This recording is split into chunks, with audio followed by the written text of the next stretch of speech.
Chapter 1083. Wu Qi looked thoughtfully at Lu Bang. A treasure that could be obtained by risking the South Emperor's life and risking the position of human emperor to get Wu Qi's help must be something extraordinary. But, it could also be a trap, or some other hidden meaning. But, so what if he agreed for the time being? Let's see what Lu Bang had to say first. Besides, Wu Qi was very interested in the so-called expensive employment. Lu Bang looked at Wu Qi with a smile and said slowly, "The treasure is now in the hands of the golden-bodied Dragon Mother Buddha, one of the past Buddhas of the Buddhist League. She has served more than 30 generations of Buddhas. She holds a high position and holds great power. The shape of the treasure is a fist-sized red agate bead. Now, the Golden Mother Dragon Buddha inlaid it on a golden flame Buddhist crown as a decoration." Then, Lu Bang added, "The golden flame crown has the magical effect of making one invisible, and it can release golden flames to forcibly seize the enemy's magical treasures.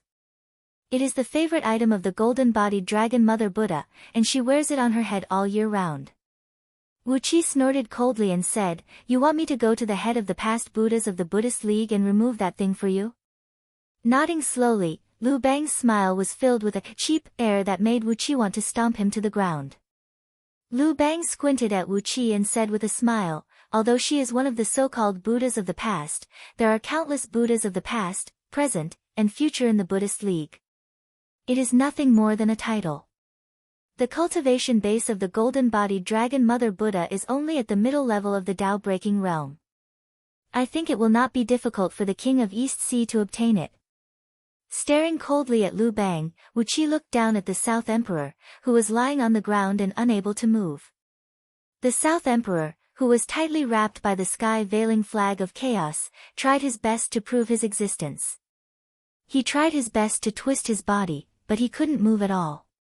His throat was sealed by Wu Qi's restriction, so he couldn't make any sound. Lu Bang didn't even look at the South Emperor. Perhaps it was as he said, he had been reincarnated countless times in the mortal world, so he didn't see the South Emperor as his father anymore. In fact, ever since the South Dipper Emperor ordered Lu Bang to reincarnate in the mortal world for the first time, Lu Bang had already severed the father-son relationship in his heart. The South Dipper Emperor only regarded him as a tool to control the mortal world, and he, Lu Bang, also regarded the South Dipper Emperor as a tool to provide him with all kinds of convenience and cultivation resources. In Lu Bang's eyes, he didn't see the slightest compassion for the South Dipper Emperor, nor did he see the slightest weakness and fear in Lu Bang's eyes. Wu Qi couldn't help but sigh. The heaven-refining cauldron breathed out a stream of clear air and sucked the South Emperor into it. Looking at Lu Bang, he said, "Let's talk about the terms. How much can you give me to do this for you?" Looking in the direction where the South Emperor had disappeared, Lu Bang said coolly, "Get that red agate and give me that South Dipper, and I'll agree to your conditions. I'll swear an oath that I will never offend you or the people around you. It is indeed risky to provoke the golden-bodied Dragon Mother Buddha. What can I give you? How about an elixir of immortality left behind by Wu Chang?" Wu Qi stared at Lu Bang in amazement and snapped, "You have the elixir of immortality left behind by Wu Chang?" Lu Bang nodded slowly and said, "Not only the elixir of immortality left behind by Wu Chang, but after so many years of continuous calcination, it has really matured and has no side effects. My clone of the immortal deity emperor has obtained 3 portions of the elixir of immortality, and has taken 2. The last one is enough to make hundreds of millions of mortals immortal, or give a Tao-breaking expert an immortal and indestructible body." With a strange smile, Lu Bang said indifferently, "I don't know how Wu Chang and the other monsters refined this strange thing, but it is indeed effective. At least, the reason why my clone of the immortal deity emperor has the cultivation base he has today, and he is the strongest of all my clones, is because of the 2 portions of the elixir of immortality he has taken." Glancing coldly at Lu Bang, Wu Qi asked in a low voice, "What is that red agate?" Lu Bang just smiled and said nothing. He looked at Wu Qi with a smile and shook his head repeatedly. Clearly, he would never reveal the origin of the red agate. Wu Qi knew that this red agate must have an extraordinary origin. Perhaps even the golden-bodied Dragon Mother Buddha herself had not figured out the true identity of this red agate. Perhaps she had only found something unusual about this red agate, so she inlaid it on the golden flame crown. Thinking of the deal with Lu Bang, Wuqi smiled mysteriously. He nodded slowly and said, "Well, I have nothing to do recently, and I don't know where to go." "Well, so what if I get this agate stone for you? But there's one more condition. When I hand over the agate stone to your majesty must explain the origin of the stone to me. Otherwise, don't blame me for falling out with you." Lu Bang's eyes flickered. After a while, he slowly raised his right palm and made an oath.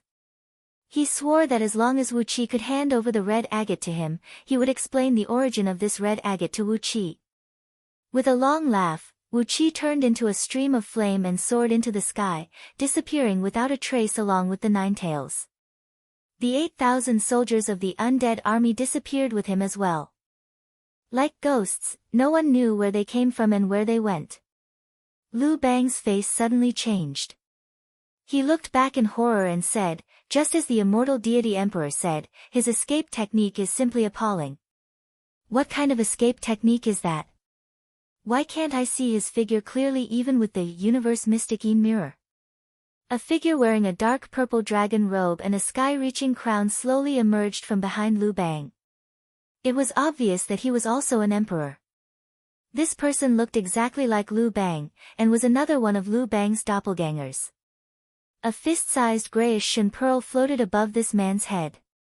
His entire body was shrouded in a layer of shin power, concealing all his aura. The face of this dark purple dragon robe Lu Bang was twisted, with visible beads of cold sweat trickling down his forehead. He said eerily, "The universe mystic mirror can only detect the movements of ghosts and deities. His escape art clearly doesn't belong to the lineage of ghosts and deities, so how did you manage to see through his movements?" "Instead, I used this shin pearl born from the chaos to protect myself, and he actually found out about my existence." Slowly turning around, Lu Bang saw a palm-sized tear on his robe, which was as thin as a strand of hair. He said lightly, "I don't know what method he used to find me, and I don't know what he used to injure me. This man is unfathomable, and if we want to be enemies with him, we must kill him with a thunderous method.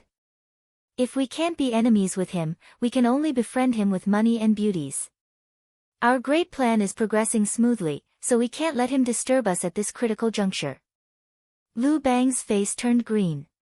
He frowned and said with a bitter smile, "This conferment of the gods was originally intended by the 7 Buddhas and 9 Taoists to turn the apocalypse of heaven and earth for their own use.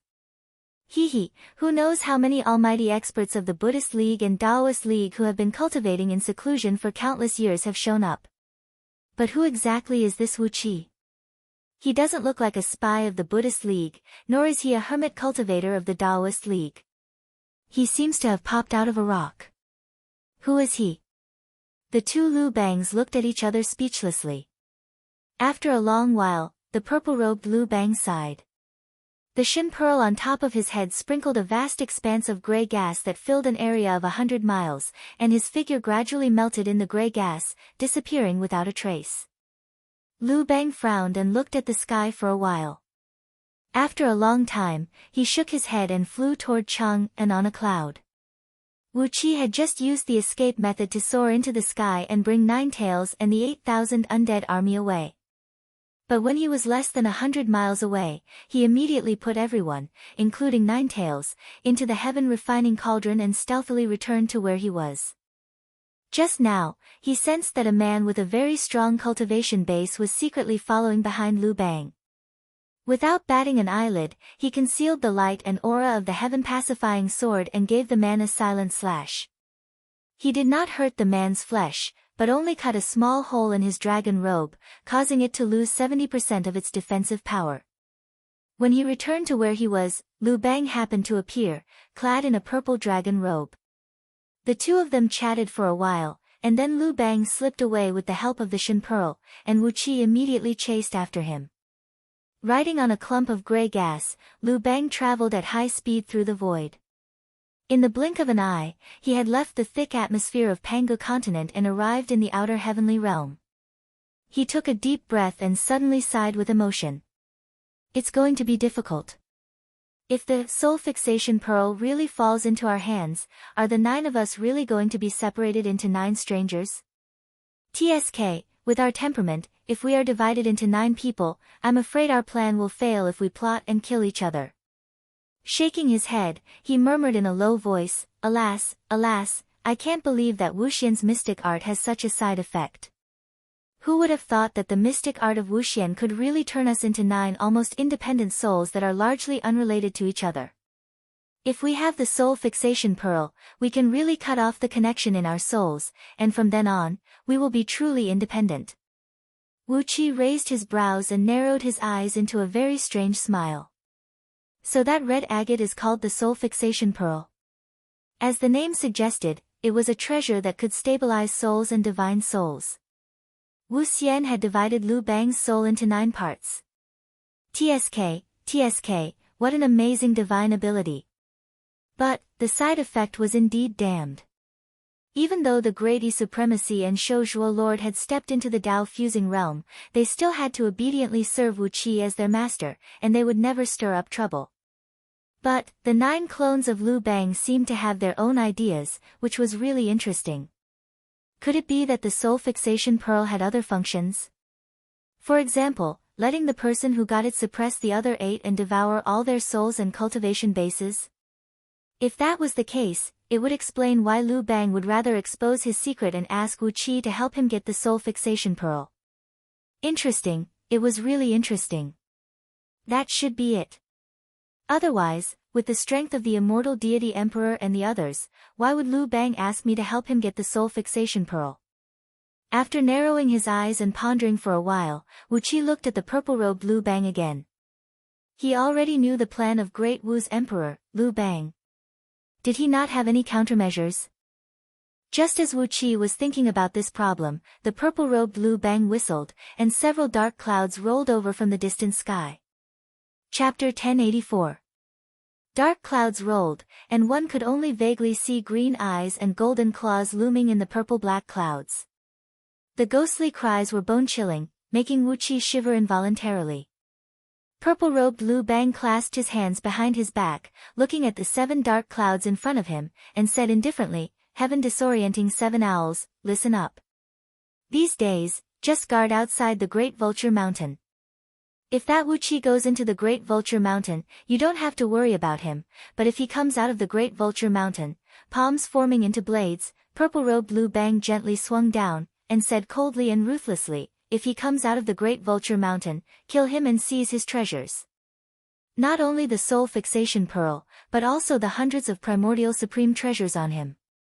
With a few strange laughs, the purple-robed Lu Bang's figure suddenly disintegrated into a thick gray fog, scattering in all directions. In the blink of an eye, the fog dissipated, and he also disappeared without a trace.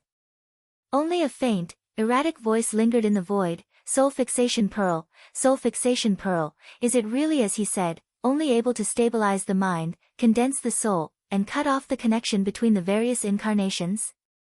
Wu Qi smiled. This was not only the doubt of purple-robed Lu Bang, he also had the same question. The heaven-disorienting 7 owls wrapped in dark clouds let out a sharp cry, tumbling and flying in the direction of the Great Vulture Mountain. Wu Qi glanced in the direction where the true body of purple-robed Lu Bang had disappeared, his fingers twitching for a while, and finally restrained the impulse to chase after him and kill him on the spot. The immortal deity Emperor Lu Bang had that man-made fiend god as his trump card, and this purple-robed Lu Bang's aura was strange and mysterious. Wu Qi would rather borrow a knife to kill him than to confront the secretive clone of Lu Bang himself. After pondering for a moment, Wu Qi split his primordial spirit and communicated with esteemed Shoujuo and Dei Venerable. Then, he contacted Princess Zhanglu, Yi Xia, and the others and arranged everything. Only then did he release the 9-tailed beast. Riding on the 9-tailed beast's back, they flew toward the Great Vulture Mountain as if nothing had happened. Along the way, the void was empty. There was no longer the grand scene of flying swords and cultivators scurrying about in the past. Occasionally, a large group of fiend celestials from other domains would fly across the void, howling and roaring. Wherever they passed, the flowers and trees on some of the planets in the outer domain would be devoured by them, leaving not even a single blade of grass behind. Some of these foreign fiend gods had fled from the celestial court after suffering great losses when Taoism reclaimed it, and some were the troops of the foreign fiend god leaders who were controlled by Buddhism. The foreign fiend gods who committed crimes were like a pack of hungry wolves, leaving not a single blade of grass alive wherever they passed. On the other hand, the foreign fiend gods controlled by Buddhism were organized and disciplined to attack the planets controlled by Taoism and destroy the legacy of Taoism there. None of the mighty figures of Buddhism and Taoism roamed the foreign fiend gods. The various heavenly passes and immortal passes where the celestial court was stationed were also destroyed by the foreign fiend gods. The ruins floated in the void without any signs of life. Along the way to the great Vulture Mountain, Wuqi felt nothing but desolation. Although the celestial fiends from the outer heavenly realms were scurrying about, they were like shadows on a curtain, adding to the loneliness. The Kunlun mirror in the ghost realm was still constantly releasing foreign fiend gods. More and more foreign fiend gods were running amok in Panga world. A small number of them were still controlled by Buddhism, but most of them were acting on instinct. If they were allowed to continue running amok, there would probably not be a single Buddhist or Taoist disciple left in the outer void. But, what does this have to do with me? Wuqi looked around. On a brown planet not far away, a huge monastery had just been attacked by tens of thousands of fiend gods. Hundreds of thousands of grey-robed and white-robed monks fled in a sorry state, but were caught up by the fiend gods and devoured into their stomachs. Wuqi sighed softly and recited a few lines of the Rebirth Sutra for these Buddhist disciples. He drove the nine tails straight to the great Vulture Mountain. As long as these foreign fiend gods did not infringe on Wuqi's interests, he could not be bothered with them. Buddhism and Taoism? Perhaps one day, Wuqi would join forces with them to fight the enemy, but the enemy could only be a world destroyer like Thousand Head. Compared to an existence with an unknown origin like Thousand Head, these foreign fiend gods were nothing. After witnessing the miserable scene of countless Taoist and Buddhist monasteries being attacked, Wuqi finally arrived at the Great Vulture Mountain. The radiant Great Spirit Vulture Mountain had already recovered from the devil tribulation, and it was still the dignified Buddhist holy land. In the north, south, east, and west directions of the Great Spirit Vulture Mountain, an incomparably huge camp was set up. For foreign fiend gods who had cultivated the golden body of Buddha occupied the core of the camps, suppressing the countless foreign fiend gods under their command. With the protection of these fellows, although Prince Changqin had opened up a spatial tunnel near Spirit Vulture Mountain several times and sent countless fiend gods from outer domains to this place, they were all defeated by these fiend gods who had converted to the Buddhist League. Wuqi was left speechless when he saw the four huge camps, which occupied an area of hundreds of millions of miles each. The few Buddhist ancestors sure had some tricks up their sleeves.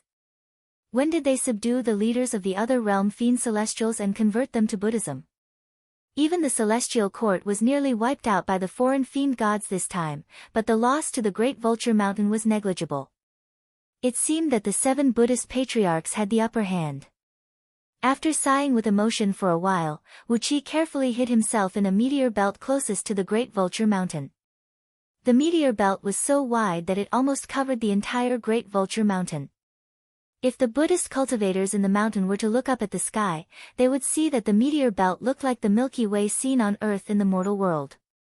Densely packed with colorful starlight illuminated the void, it was truly a beautiful scenery outside the Great Vulture Mountain. Right now, Wuqi was hiding in this small meteor belt, sitting cross-legged in a cave on a small planet with a diameter of less than 1,000 miles. He fished out a tiny incense stick that was as white as jade and lit it up. The incense stick was pure white, but once it was lit, it would emit a pinkish smoke that was so fragrant that it could make one drowsy. It was the most common method used by the joyous sect. In just 3 breaths of time, the 3-inch-long incense stick had burned out completely. The dense pinkish smoke wheeled around Wuqi for a while, then gradually collapsed and compressed, eventually condensing into a tiny pink bird that flew around Wuqi. The little bird let out a crisp and pleasant chirp, and before long, another chirp was heard coming from outside the cave. A pink bird of the same size spread its wings and flew into the cave. The two birds quickly came together, rubbed their necks intimately for a while, and chirped at each other for a while. Then, they exploded into a clump of smoke at the same time, then merged together and transformed into a mirror of light, hovering in front of Wu Qi. A naked Lao AI appeared in the mirror. He was lying on a large soft couch, surrounded by over 100 beautiful girls with pinkish skin and drenched in sweat. Hei Mo stood proudly on her fair arms and legs, showing off her magnificent lower body to Wu Qi. After that, she waved a beam of pink Buddhist light and pulled the girls into the Buddhist kingdom she had refined in the palm of her hand. Then, she slowly pulled a robe and wrapped half of her body. What is it? Just say it. This incense stick made from the souls of the rhinoceros twin birds can only ensure the safety of our communication for 10 minutes. After that time, we might be discovered by someone. Just say it. Lao AI rubbed his huge bald head and looked at Wu Qi smilingly. There were countless strange creatures in this world, and the rhinoceros twin birds were one of them. This bird was renowned for its strong attachment and love. However, Lao AI had used this bird, which symbolized the most beautiful love in the world, to extract its blood essence and soul, then refined it into incense stick with a mystic technique of the joyful sect. With the help of this incense stick, even on the Great Spirit Vulture Mountain, even under the divine senses of the 7 Buddhist patriarchs, they could still communicate safely for 10 minutes. Tao integration stage supreme beings were indeed impressive, but they were not omniscient and omnipotent beings. Just like in the mystic realm of the celestial court, the incense stick made by Lao AI could also shield them from divine senses. Wu Qi did not waste any time. He knew that this incense stick was very expensive to make, especially since each pair of incense needed to waste the souls of a pair of rhinoceros twin birds. That was even more sinful. He quickly said, "This has nothing to do with you. Find Lord Longyang for me and tell him that I want him to do something for me. If he refuses, then tell him that unless he doesn't leave the Great Spirit Vulture Mountain, I'll definitely chop off his bald head." Ayya! Lao AI laughed gloatingly. He nodded and said, "Lord Longyang, that old rabbit." Hee hee. Laughing strangely, Lao AI nodded and said, "I'll help you with this. Golden-bodied dragon mother Buddha, hee hee, I've never liked her for a long time. Last time, I just flirted with her maidservants and touched their breasts, and that old woman broke one of my arms. Hee hee, if you want to plot against her, I'll help you for free." Wu Qi gave Lao AI a deep look, shrugged, and said, "I don't need Prince of Changxin to do anything. Just bring me the news." After a brief pause, Wu Qi said lightly, "I don't know if you know that Ying Zheng is the reincarnation of Emperor Xuanqiu. In short, you can't take revenge on Ying Zheng. But Lu Buwei has hooked up with Lu Bang. As far as I know, Lu Buwei is now Great Wu's prime minister, in charge of Great Wu's government affairs." Lao AI was slightly taken aback. He narrowed his eyes and said in a flat voice, "The past can't be forgotten. Lu Buwei is with Lu Bang. I see." Squinting at Wu Qi, Lao AI smiled strangely and said, "Duke of Wu Qi, you and I are allies, right?" Wu Qi looked deeply at Lao AI and nodded slowly. "Of course, you help me, and I help you. Our interests will not harm each other, so we are allies. Maybe we can even try to be friends." Lao AI smacked his lips, then nodded and said, "I'll send a message to the old rabbit now. He is very favored now, and he has hooked up with the goddess of dragon roar. Hee hee, she is the last disciple of golden-bodied dragon mother Buddha, the most favored kind." After shattering the mirror with a flick of his finger, Wu Qi chuckled. Before long, a white lotus emerged in front of Wu Qi, and Lord Longyang, clad in a moon-white robe, walked out slowly. Chapter 1085. Lord Longyang, who looked like a 16-year-old beauty, slowly walked out from the white lotus. He was wearing a long robe that was as white as water, and half of his snow-white and tender arms were exposed. He gave people a feeling of grace and grace. However, amidst that gentle and graceful bearing, when Lord Longyang raised his sword-like eyebrows, a boundless heroic spirit immediately rushed out, making people feel that he was a real man. The neutral, feminine beauty that Lord Long Yang gave people when he was on Myriad Immortals planet was gone. Standing in front of Wu Qi was Lord Long Yang, who had almost been reborn. Standing in front of Wu Qi, he looked like a treasured sword hidden in its scabbard, so awe-inspiring that no one could look him in the eye. A few fine hairs on Wu Qi's eyebrows stood up. The piercingly cold aura emanating from Lord Long Yang's body was truly amazing. Nodding his head inwardly, Wu Qi said in a deep voice, "It has been a few years since we parted. How have you been, Lord Long Yang?" Lord Long Yang did not answer. With a shake of his hand, he sprinkled a few golden relics, which formed a swastika seal on the ground. The small seal emitted a dazzling golden light and filled the entire cave. Only then did he breathe out a sigh of relief. Sitting cross-legged in front of Wu Qi, Lord Long Yang pointed at the swastika seal and said coolly, "This is the seal used by the disciples of Buddhist League when they go into secluded cultivation. With the Buddhist power emitted from this seal, the surrounding disciples will not use their divine will to scan this place." Wu Qi was speechless. If it were someone else meeting with Lord Long Yang here, such a precautionary measure would be necessary. But for Wu Qi, this little restrictive measure was simply superfluous. Long before Lord Long Yang's arrival, Wu Qi had already covered the entire planet with a formation. So, even if the 7 Buddhist patriarchs came here personally, they would not be able to discover the existence of this cave, let alone scanning with divine will. Nevertheless, it was good to be cautious, as Lord Long Yang's spirit, energy, and spirit were very different from before. Therefore, Wu Qi just let him be. Taking a deep breath, Wu Qi looked at Duke of Long Yang and said with a smile, "My lord, you seem to be very different from before." Lord of Long Yang let out a faint smile. He sat cross-legged on the ground, placed both hands in front of his lower abdomen and formed a lotus seal. Today's Long Yang is very different from back then. Whether it is his state of mind or other aspects, it is far from comparable to back then. Taking a deep breath, Duke of Long Yang said calmly, "Today, my heart belongs to someone else, and I don't want to be involved in the affairs of the mortal world." Looking at Duke of Long Yang in surprise, Wu Qi smiled and said, "Since you don't want to cause any trouble, you shouldn't have come to see me, Wu Qi." After a moment of silence, Duke of Long Yang shook his head and said, "In the past, Duke of Tianyun and Long Yang became allies. Although Duke of Long Yang's words are not golden, I still know the word, trustworthiness. No matter what Duke Tianyun needs Long Yang's help with, Long Yang will do his best to help. But, just this one thing."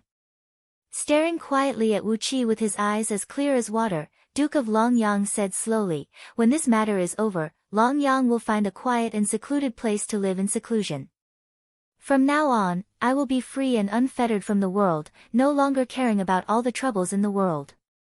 Wu Qi did not speak for a long while. Suddenly, he felt very guilty. He had a feeling that Duke of Long Yang was like a prostitute who had turned over a new leaf, and he was forced to drag her into the muddy water again. But, if it was just a gold bodhisattva, Wu Qi had complete confidence that he could retrieve the object from the crown of gold bodhisattva. But, this was Spirit Vulture Mountain, guarded by 7 almighty experts of Tao fusing realm. Wu Qi did not have the confidence that he could escape from the mountain safely after retrieving the Pearl of Soul Fixation. The White Rat Demon who created the Scroll of Stealing had the same cultivation base as Wu Qi now, a peak-stage Tao-breaking expert. But, he was still hunted by all the almighty experts under the heaven, and eventually, his soul was destroyed. Since the White Rat Demon had suffered a setback in the hands of Buddha, Wu Qi felt that it was not a wise choice to break into Spirit Vulture Mountain so rashly. In order to get the Pearl of Soul Fixation, to see through some of Liu Bang's arrangements, and at the same time, Wu Qi himself was very interested in the Pearl of Soul Fixation. With all these factors combined, he could only ask Duke of Long Yang for help. Just as he was about to state out his demands and conditions, Wu Qi suddenly heard some subtle noises. He could not help but exclaim in surprise, then looked at Duke of Long Yang and said, "When you came out, were you followed by someone?" Duke of Long Yang was surprised. "How is that possible? I have been very careful on this trip, fearing that someone might know about it." In Spirit Vulture Mountain, no almighty expert will pay attention to the movements of a little bodhisattva like me. Who would follow me? Upon hearing Duke of Longyang's words, Wuqi suddenly realized that Duke of Longyang actually possessed the cultivation base of a bodhisattva. He recalled that he was just a mere heaven immortal in the past, but in just a few years, he had already possessed such an overall strength. It showed that he was living a good life in Dragon Mother Buddha's place. Wuqi was surprised.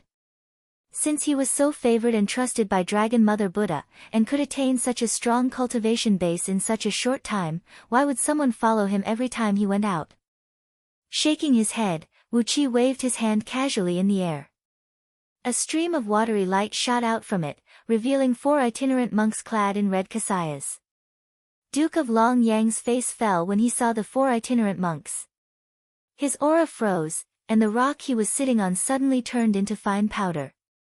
Gnashing his teeth in anger, he cried out, "They are the attendants of the Crown Prince of Dragon Mother Buddha. They are collectively known as the 4 auspicious bodhisattvas. The Turtle Dragon Crown Prince under the Golden Dragon Mother Buddha." Wuqi suddenly thought of what Lao Ai had told him. When Duke of Longyang was severely wounded, it was the last disciple of Dragon Mother Buddha, the goddess of Dragon Cry, who saved him. Wuqi chuckled and said, "The Crown Prince of Dragon Cry, the goddess of Dragon Cry, these names sound like a pair. Could it be that you snatched away my love and captured the heart of the Dragon Roar goddess?" Duke of Longyang stared at Wuqi in astonishment and asked, "How did you know?" Wuqi twitched his mouth. Was there a need to ask? He had heard too many of these cliché stories back on Earth. Clearly, the Crown Prince of Dragon Mother Buddha was in existence with a very high status, and judging from the fact that his attendants were 4 itinerant monks with the cultivation base of a bodhisattva, one could easily tell how powerful he was.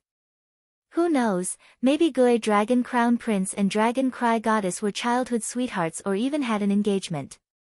In the end, Lord Longyang, this old white face, interfered and Dragon Cry Goddess fell in love with someone else. Wouldn't Gui Dragon Crown Prince chop this old white face into dog meat sauce? Amidst the watery light, the 4 bodhisattvas stealthily rode a cloud and landed on the small planet. They ran like the wind and searched the entire planet in the blink of an eye. Then, they shook their heads at the same time and murmured a few words in a low voice. Wuqi's water mirror technique was extremely profound, so he could hear their whispers clearly. The 4 bodhisattvas were grumbling strangely, "I saw that damned pretty boy land on a cloud just now, why did he suddenly disappear?" Duke of Longyang's expression was very unsightly. Clearly, Luck Rui was after him. When he received Lao Ai's message today, he immediately left the White Lotus Bay of Dragon Mother Cave on Mount Spirit Vulture, where he cultivated in seclusion, and came to meet Wuqi in secret without telling anyone. But even though he was so cautious, he was still targeted. Clearly, Luck Rui had been watching his every move. They all have the cultivation base of 2nd grade Bodhisattva, so they are more than 10,000 times stronger than you who just stepped into the realm of Bodhisattva. Wuqi shook his head. If any one of them targeted Duke of Longyang, they could easily kill him, let alone the 4 of them working together. Clearly, the Crown Prince of Dragon Crown Prince was not willing to give Duke of Longyang any chance of survival and was determined to kill him. With a gloomy face, Duke of Longyang said slowly, "The revered dragon treasured light devil subduing mantra that the Crown Prince cultivates is already at the level of Buddha. Other than Golden Dragon Mother Buddha, the Crown Prince's cultivation base can be ranked top 5 in the Dragon Mother Cave.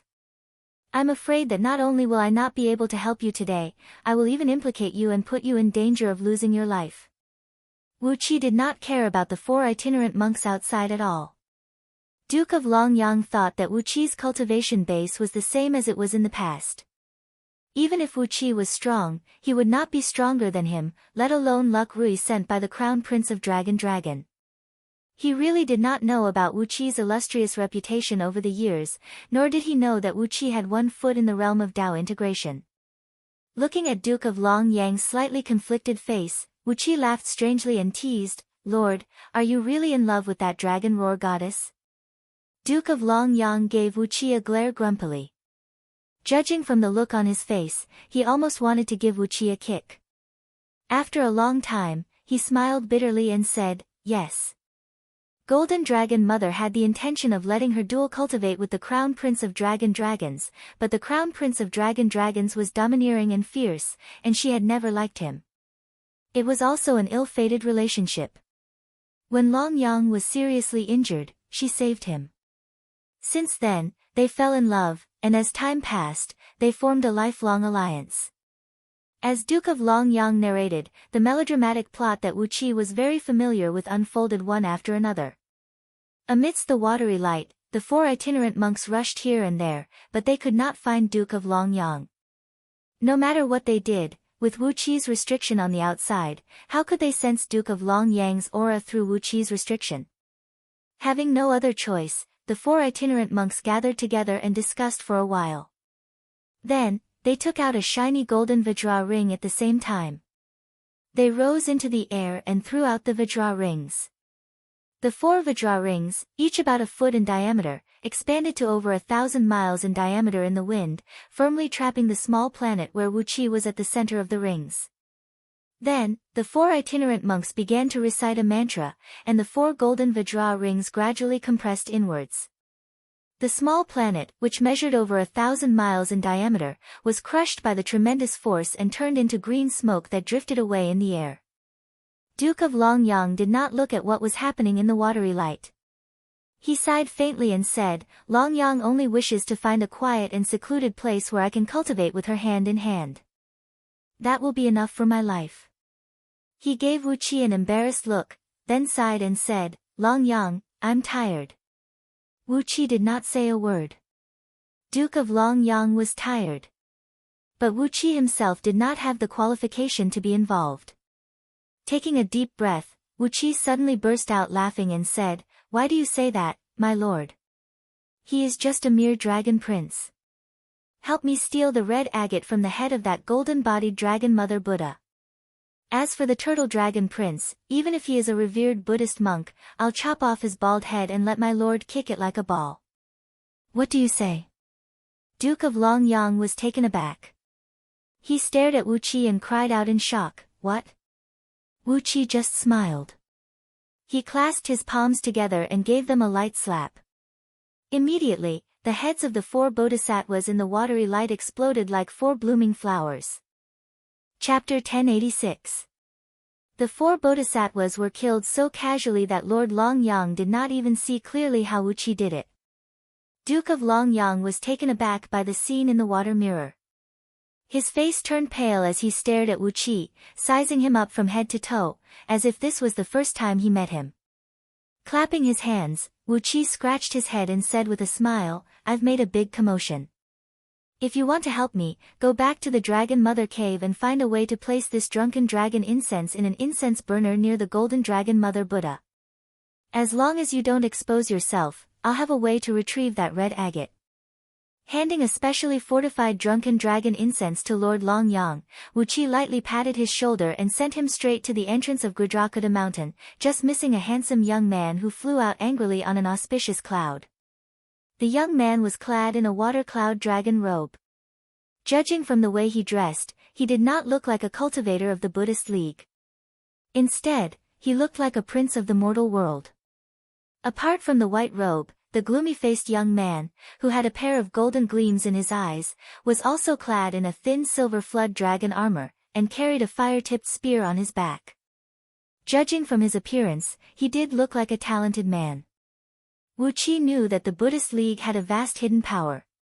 Apart from the disciples of the Buddhist League, there were also countless protectors and believers. Judging from the way the young man was dressed, it was obvious that he was not a disciple of the Buddhist League. Instead, he should be a relative of a powerful protector of the Buddhist League. He had entered the Buddhist League as an in-name disciple and learned some powerful divine abilities and spells. In the future, he could choose whether he would stay in the Buddhist League or return to his home. Judging from the ferocious look on this young man's face, and the fact that he immediately rushed out after Wuqi killed Lucky Dragon Rui with a single palm strike, Wuqi knew that he was the Nightmare Dragon Crown Prince. Just from his name, one could tell that he could only be considered an in-name disciple of the Golden Dragon Mother. Furthermore, the Golden Dragon Mother had the intention of allowing him to dual cultivate with the Dragon Roar Goddess. It was evident that the power behind the Nightmare Dragon Crown Prince was still very powerful. Even the Golden Dragon Mother had to rope him in. After all, apart from Buddhism and Taoism, there were many other powerful beings in Pan-Gu world, such as Empress Wapalis, the 18 Saints, the Ghost World, the Devil World, the Spirit World, and the Spirit World. Who knew which powerful being this Nightmare Dragon Prince was? Lord Longyang hurriedly returned to the Great Spirit Vulture Mountain while Wuqi sat quietly in the cave, waiting for the Nightmare Dragon Crown Prince. When the Nightmare Dragon Crown Prince was less than 100 miles away from the small planet, Wuqi smashed the small planet with a palm strike and fled into the distance with a long howl. The speed of his escape light was slightly slower than the Nightmare Dragon Crown Prince's cloud light. It was just enough for the Nightmare Dragon Crown Prince to constantly close in on him. Soon, the two of them were far away from the Great Spirit Vulture Mountain. Wuqi turned around and laughed. "Why are you chasing me, you evil creature?" The Nightmare Dragon Crown Prince's body glowed with a golden light, but from within the golden light, a dark cloud could be faintly seen. Within the cloud, a strange-looking centipede-like beast with a dragon head was rolling. This should be the Nightmare Dragon Crown Prince's true form. Hearing Wuqi call him an evil creature, the Nightmare Dragon Crown Prince was enraged. "Which evil creature dares to harm my disciple outside the Great Spirit Vulture Mountain?" he growled. Wuqi grinned and prepared to say something naughty to the Nightmare Dragon Crown Prince, but his expression suddenly changed. He stopped the cloud light in shock and raised his head to look at a spot in the distance. The Nightmare Dragon Crown Prince was wild with joy when he saw Wuqi stop the cloud light. Yelling and yelling, he rushed to Wuqi's side, pulled out the coiled dragon fire-tipped spear, and stabbed 1,080 times at Wuqi's vital parts in a row. Clink, clink, clink. Sparks flew everywhere from Wuqi's body. His robe was riddled with holes by the Nightmare Dragon Crown Prince, but he was not harmed at all. Wuqi's fleshly body was so strong that not even a supreme treasure of primal could break his defense. The Nightmare Dragon Crown Prince only had the cultivation base of the realm of Tao reasoning, and the coiled dragon fire-tipped spear was just a primordial immortal weapon crafted by him, and it was not even one that had matured yet. So, how could it possibly hurt Wuqi? Wuqi did not have the patience to waste time with him, so he shouted coldly, "Be a good boy and listen to me." Then, he gave the prince a backhand slap on the back of the head and knocked him out. Conveniently, he tore off the Nightmare Dragon Crown Prince's arms and fed them to Ninetails, who was drooling. Then, Wuqi threw him into the heaven refining cauldron and ignored him.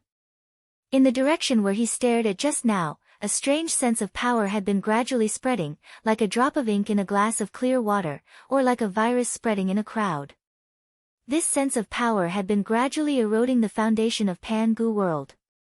From the space structure of Pan-Gu world to the flow of time, from the basic great Tao of Pan-Gu world to the natural laws of metal, wood, water, fire, and earth, this aura was quietly seeping into Pan-Gu world, as if it was familiarizing itself with everything in Pan-Gu world. At first, this aura was not familiar with the great Tao of Pan-Gu world, but after a quarter of an hour, it seemed to have begun to merge with the great Tao of Pan-Gu world, and gradually gained a sense of agility, like a fish swimming in water. What an amazingly infectious power! In just a quarter of an hour, this aura had actually reached a level of understanding of the great Tao of Pan-Gu world, which all gold immortals in Pan-Gu world could never achieve in their entire lives. In less than an hour, the degree of tacit understanding between his aura and the heavenly Tao's laws would be comparable to that of a Tao reasoning pinnacle expert. In just a little more time, he might be able to improve his compatibility with the heavenly Tao to the Tao-breaking realm. Cold sweat dripped down from Wuqi's forehead. It should be the world breaker named Thousand Heads. After being harmed by Wuqi for a while, Thousand Heads finally came to Pan-Gu world. And, the way he entered was so strange and amazing. It was the great Tao of Pan-Gu world, the great Tao of Pan-Gu world. Even the most intelligent and persevering cultivators could not easily see through the great Tao of Pan-Gu world. But, In less than 2 hours, this 1,000 heads had done what an ordinary Tao-breaking expert would need hundreds or even thousands of eons to do. Before long, the aura suddenly became extremely thin, almost undetectable. If not for the fact that Wu Qi had cultivated the scroll of stealing, which allowed his divine sense to merge with everything in the world, and became an innate divine sense, he really could not sense the existence of this aura. In just 2 hours, this 1,000 heads had really advanced to the level of Tao-breaking expert from the level of Tao-breaking expert who just entered Pangu world. After stepping into the realm of Tao-breaking, his aura could already merge with the great Tao and the aura of heaven and earth. Only the Tao-fusing saints in Pangu world could still sense his existence, and only a freak like Wu Qi could still sense his location. As for the other ordinary Tao-breaking experts, they had completely lost their sense of 1,000 heads. Wu Qi closed his eyes. At this moment, he was not worried that some Buddhist patriarch would send a stream of divine sense in his direction out of boredom. Originally, only the 7 Buddhist patriarchs and the 9 Tao patriarchs knew that 1,000 heads had been released from the seal, and the 7 Buddhist patriarchs had even fought a fierce battle with him. But now that 1,000 heads had entered Pangu world, and all the Tao-fusing experts had noticed it, Wu Qi did not believe that they would still be in the mood to care about other things. He could even sense that in the direction where 1,000 heads aura came from, dozens of streams of divine sense that were tens of thousands of times hotter and hundreds of millions of times brighter than the sun were crazily rushing over. The 7 Buddhist patriarchs and the 9 Tao patriarchs might be pretending to be ignorant, but the Wahuang clan and the 18 saints were really startled. None of them could ignore the threat that a world breaker could pose to a world, especially when they themselves existed in this world, and their lives were closely linked to this world. Wu Qi slapped his forehead hard, then spun and transformed into a gust of wind, rushing toward the great spirit vulture mountain. While all the Tao-fusing experts were distracted by 1,000 heads, he should seize the opportunity to get the soul fixation pearl as soon as possible. Since 1,000 heads had entered Pangu world, the Tao-fusing experts had to fight back. In this way, the agreement signed between the Wahuang clan and the 7 Buddhist patriarchs and the 9 Tao patriarchs would fall apart. Wu Qi had just extorted a large sum of money from the 7 Buddhist patriarchs and the 9 Tao patriarchs, and now he had to think about how to survive the pursuit of the Buddhist patriarchs and the Daozu. With Wu Qi's current cultivation base, if he was discovered by any one of the 7 Buddhist patriarchs and the 9 Tao patriarchs, he would risk losing his soul with a single blow. He dared not to joke about his life. In the void where Wu Qi and the others were paying attention to with their divine senses, 1,000 heads, who had barely recovered his body, was squeezing into Pangu world from the chaotic world while panting heavily. Ji City in Pangu world was repelling Qiantu. The tremendous force of repulsion nearly prevented Qiantu from entering. Not only the great Tao of Pangu world, even all plants, flowers, plants, fishes, birds, animals, even rocks and soil in the outer space around Qiantu had been releasing a threatening sense of power, strongly repelling Qiantu from approaching. This was the self-protection instinct of Pangu world. Everything in Pangu world was trying its best to resist the invasion of 1,000 heads. But, just as Wu Qi had sensed, Qian Xing's long hair drilled into his body like a poisonous serpent, carefully analyzing the rhythm of the heavenly Tao of Pangu world. Before long, he gradually merged with the heavenly Tao of Pangu world, and soon possessed the attainment level equal to that of a Tao-breaking realm divine immortal. His aura blended with the great Tao of Pangu world. With a hideous smile, 1,000 heads slowly crawled into Pangu world from the chaos. A large group of foreign fiend celestials passed by 1,000 head in a group.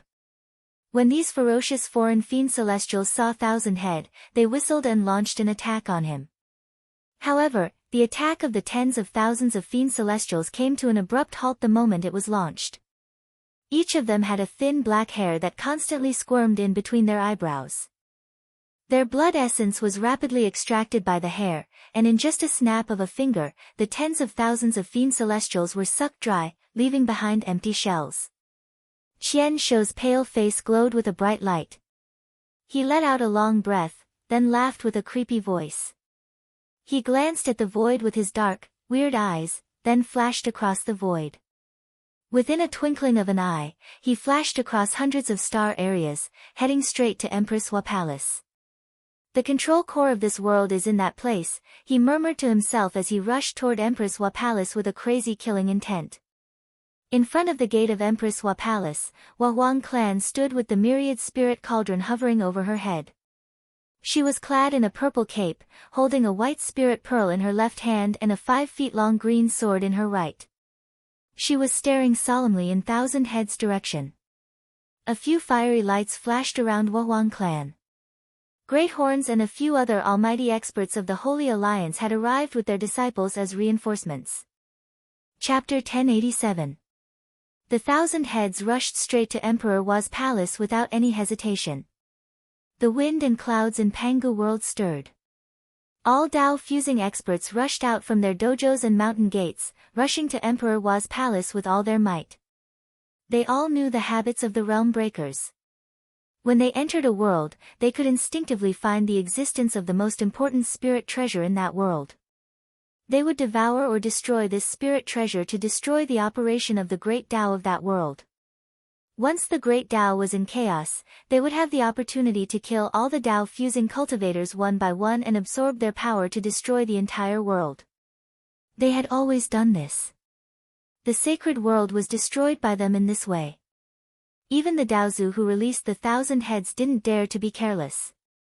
They left some of their energy to suppress the investiture of the gods and rushed to the Empress Wa Palace. Releasing 1,000 heads was only a means to disrupt Wa Huang and the Buddhist patriarch's various plans. However, if they caused the destruction of Pangu world because of this, it would be the biggest joke in the world. They would be courting death by trying to be clever.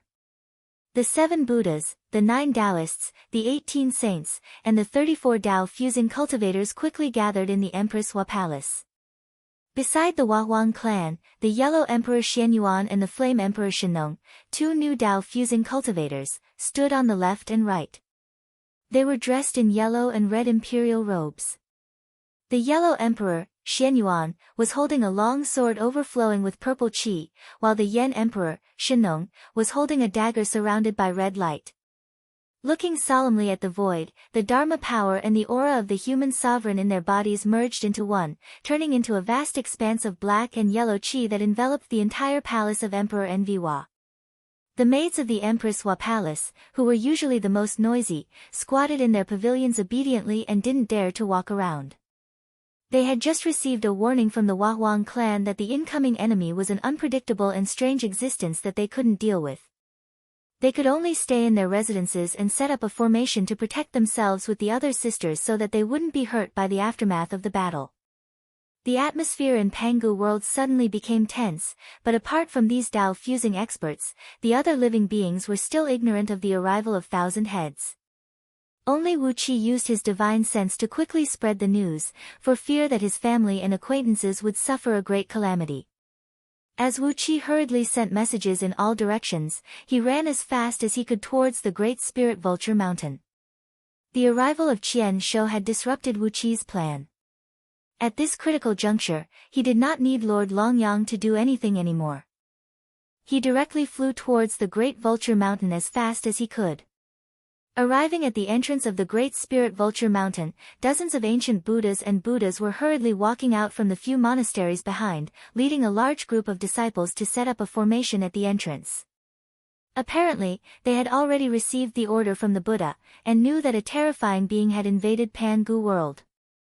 Therefore, they hurriedly came to defend this place. At the same time, on the highest peak of the Great Spirit Vulture Mountain, an ancient bronze bell was ringing thunderously. The muffled bell ring transformed into visible light waves, spreading in all directions, and in the blink of an eye, it had spread to the boundless void beyond one's sight. This was the alarm bell of the Great Spirit Vulture Mountain.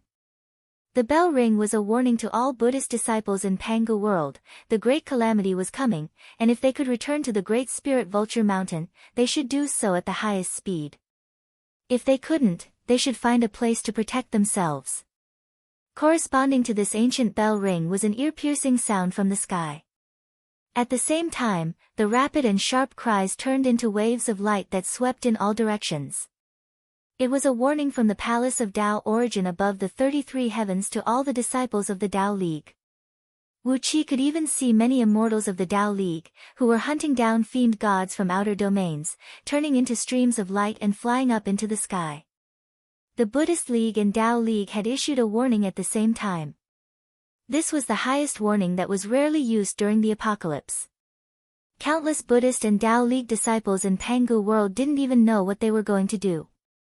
Only those immortals and Buddhist cultivators, who had a high enough status and knew enough information, quickly gathered their friends and families, then hurriedly took their disciples and hid in secret realms, which they thought were safe. Wu Qi transformed into a gust of wind and slipped into the Great Spirit Vulture Mountain. At this moment, those Buddhas and ancient Buddhas didn't even have the time to seal the mountain. His spirit power quickly spread in all directions, and soon, he locked on the drunken dragon incense carried by Duke of Longyang.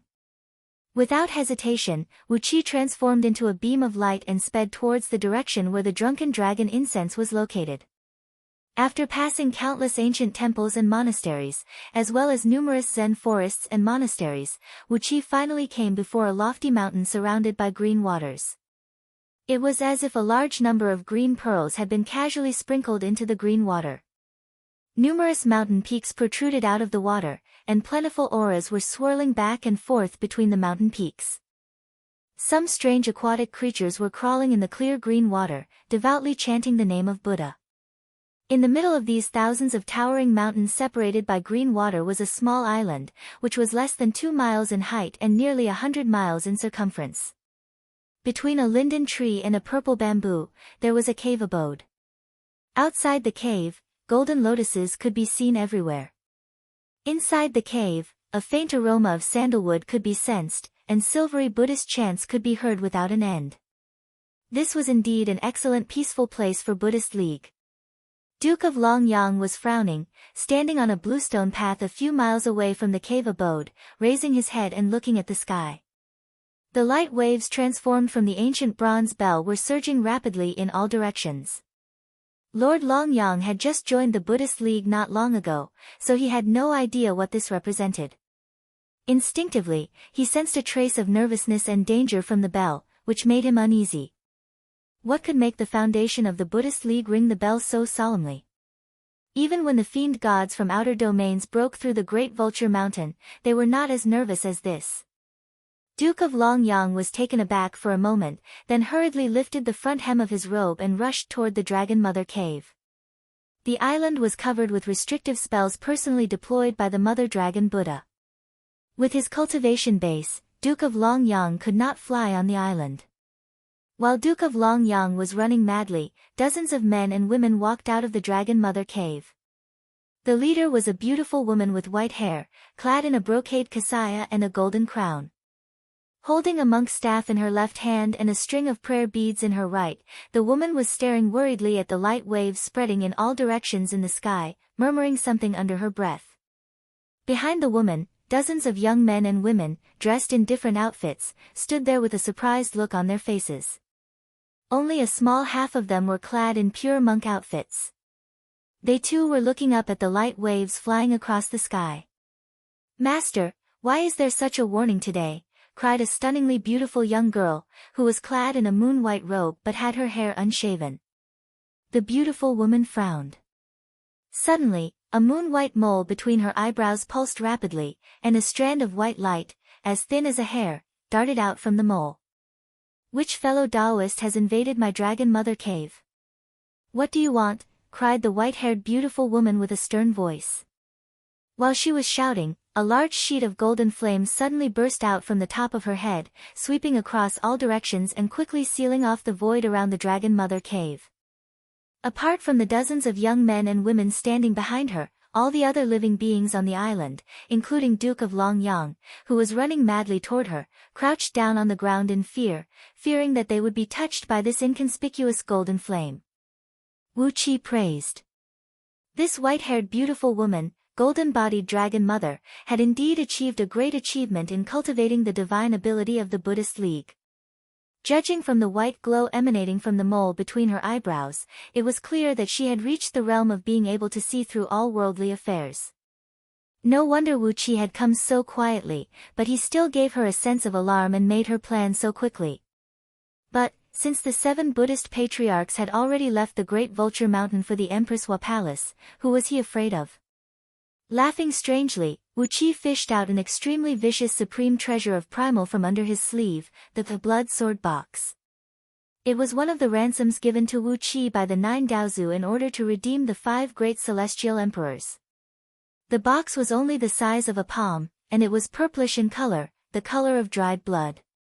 At first glance, it looked just like an ordinary metal box. As he did not have the time to refine this treasure, Wu Qi bit the tip of his tongue and sprayed a stream of blood essence onto the box. The small box opened abruptly, and a boundless sea of blood mixed with tens of thousands of blood-red sword beams shot out from it, wrapping up golden-bodied Dragon Mother in a flash. She never expected that Wu Qi was already less than 100 feet away from her, hovering right above her head. As soon as the sea of blood and countless blood-red sword beams wrapped her up, she immediately let out a deafening Buddhist cry, and was about to exercise the divine ability of the Buddhist League to fight Wu Qi to the death. But, Wu Qi did not give her any chance. With a light flick of his finger, 3 energy-destroying needles, which were also from Daozu, transformed into 3 streams of green flame and shot out soundlessly, hitting the mole between her eyebrows, her heart, and her lower abdomen. The strange evil power drilled into her body, and the tremendous Buddhist power that she had accumulated through countless years of severe cultivation was quickly dissipating. She gave a muffled snort. Even though she was severely wounded, she still had the strength to boost her spirit blood. A golden sphere of light rose from her palm, and a devil-subduing divine thunder struck down towards Wu Qi's head along with a faintly discernible Buddhist chant. Wu Qi did not say a word. The divine thunderbolt smashed into his face and exploded into a dazzling golden light. He felt a slight pain on his face, and then a tiny cut as thin as a strand of blood appeared on it. Then, he exercised his energy, and the cut disappeared. All the Buddhist power in Dragon Mother's body was drained by the needles. Helplessly, she gave a sad howl and was rolled up into the air by the box. The lid of the blood sword box was closed along with a loud crack, and Golden Dragon Mother's gray-haired head was rolled into the box. Grabbing the box, Wu Qi spun and left without saying a word. In a blink of an eye, he transformed into a beam of light and rushed out of Gajrakota Mountain before the gate was closed. He came and went as fast as lightning. Before those world venerables in Gajrakota Mountain could react, he had already beheaded Dragon Mother. Holding the box in his hand, he gave it a slight shake, and a wave of blood could be heard coming from within. He opened the lid slightly, pulled out a white-haired head from the box, and threw it back into Gajrakota Mountain. A decapitated head could not hurt Dragon Mother Buddha's foundation. As long as she could return to the cave in time and reattach her head and body, she would only lose a little bit of her energy. Wu Qi even had the time to send a voice transmission to Lord Longyang, telling him that he had already gotten what he wanted, and that there was no need for him to take the risk. While Lord Longyang was still in a daze, wondering what was going on, Wu Qi had already left with the crown of Dragon Mother Buddha. Chapter 1088. Late at night, Great Wu's imperial palace in Chang'an was brightly lit. All the civil and military officials had gathered in the Great Hall, where Liu Bang was mobilizing the army to carry out the war. Since Reverend Shozhua was willing to help by setting up a training ground that could speed up time tens of thousands of times for Great Wu's soldiers to use, Liu Bang had ordered Great Wu's conscription ratio to be raised to an unprecedented level on Panga continent, 1 soldier for every 10 soldiers. In short, the land on Panga continent was fertile, and the old, the weak, the sick, and the disabled could produce enough food to support the army no matter how many soldiers they had. In the past, Dayu's conscription ratio was maintained at 1 soldier for every 10,000 soldiers, because Dayu did not have the need for large-scale wars. In fact, with the resources on Panga continent, even if Liu Bang were to draw 1 soldier for every 10,000 soldiers, it would not affect Great Wu's national strength. The newly trained soldiers were mixing with Great Wu's former soldiers and marching to the borders of Great Wu, Great Yu, and New Wu. The border with Dayu was fine, as Great Wu was only focusing on defense for the time being. But on the border with New Wu, both sides had amassed a large number of troops, and each had a plan to completely defeat the other. Liu Bang, clad in a black dragon robe, sat on the throne at the end of the hall, while Lu Buwei, dressed in a luxurious robe, stood beside him, meticulously arranging military and political affairs. Lu Buwei was indeed worthy of being the prime minister of Daqin in those days. Great Wu was as large as Lu Bang's, but he had taken care of everything himself. Even Reverend Shouzhua, Gigu Zi, and Mod, who were sitting on the other side of Lu Bang, were full of praise.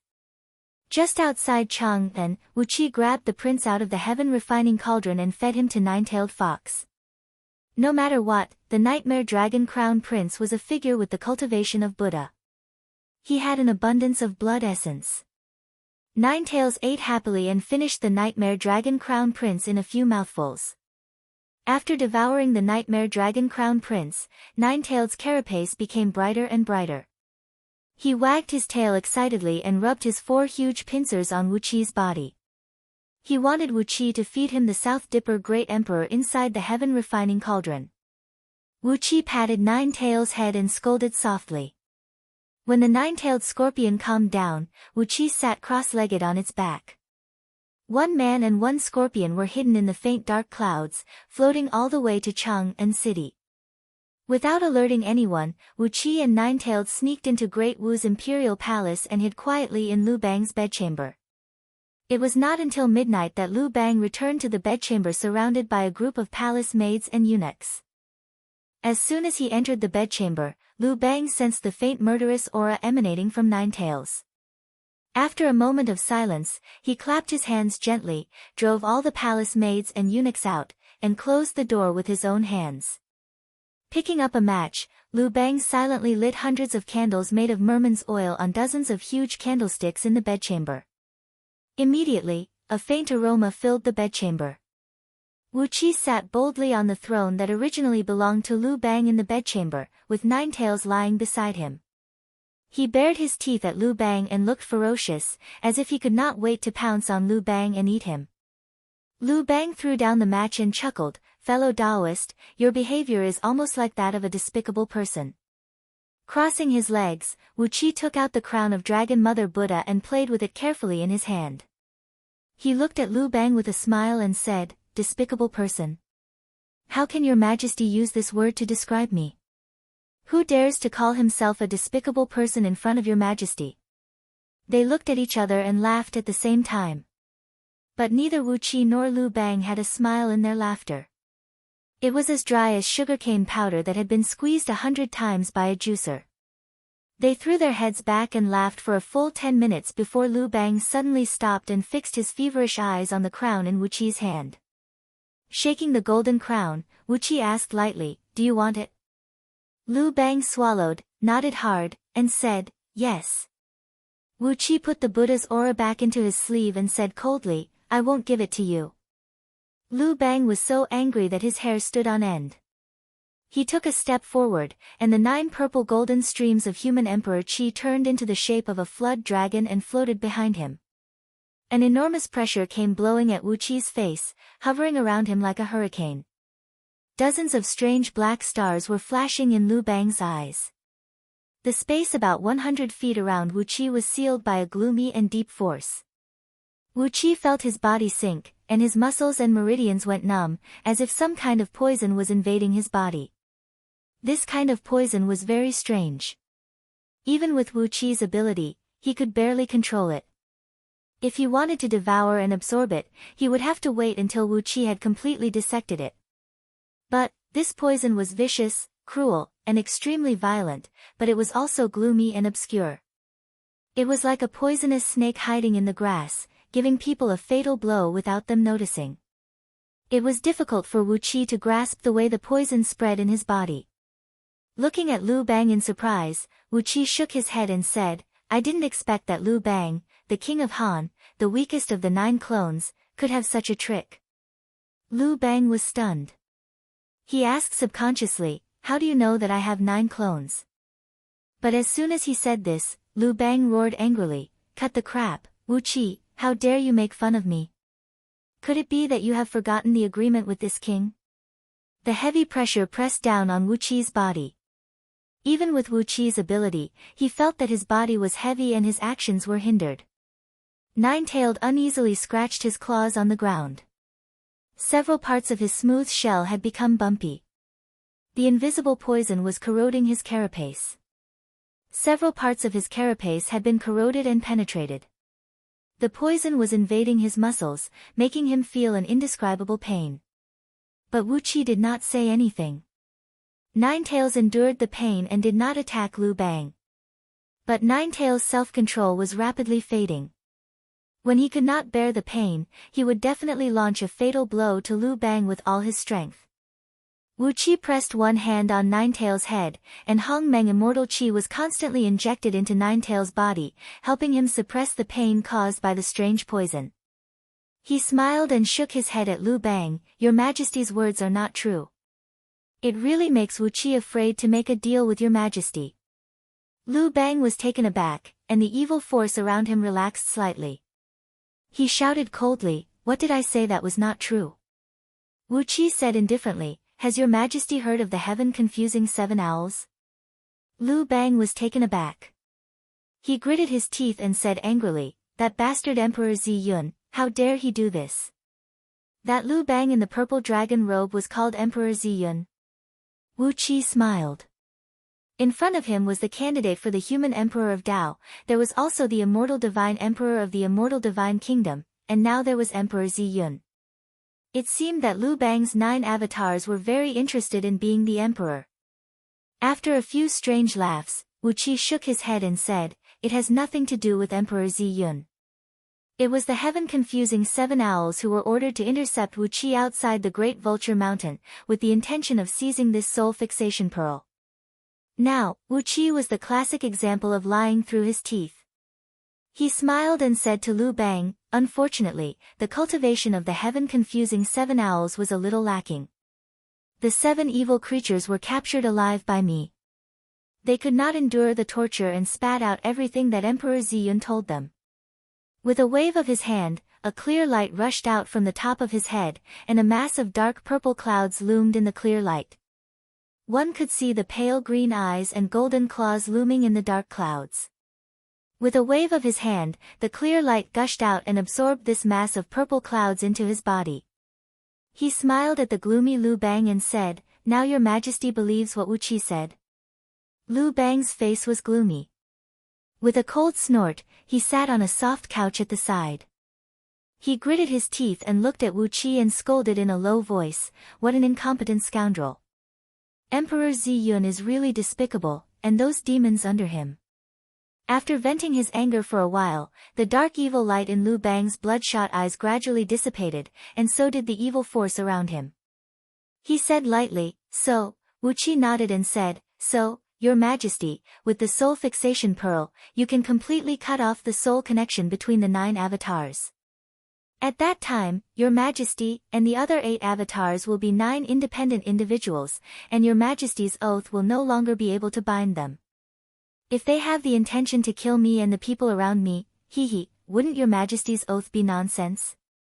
Smacking his lips, Lu Bang nodded thoughtfully and said, "Actually, I don't want the soul fixation pearl to cut off the connection between us." With a hint of aggressiveness, Wu Qi immediately asked, "Then what does your Majesty want the soul fixation pearl for? Could it be that your Majesty intends to use the soul fixation pearl to recombine the 9 avatars into one?" If so, then. A light flashed in Lu Bang's eyes. He looked at Wu Qi and said angrily, "Wu Qi, if you talk too much, it will only bring you trouble." Wu Qi laughed wildly. He crossed his legs and patted Ninetail's big head from time to time.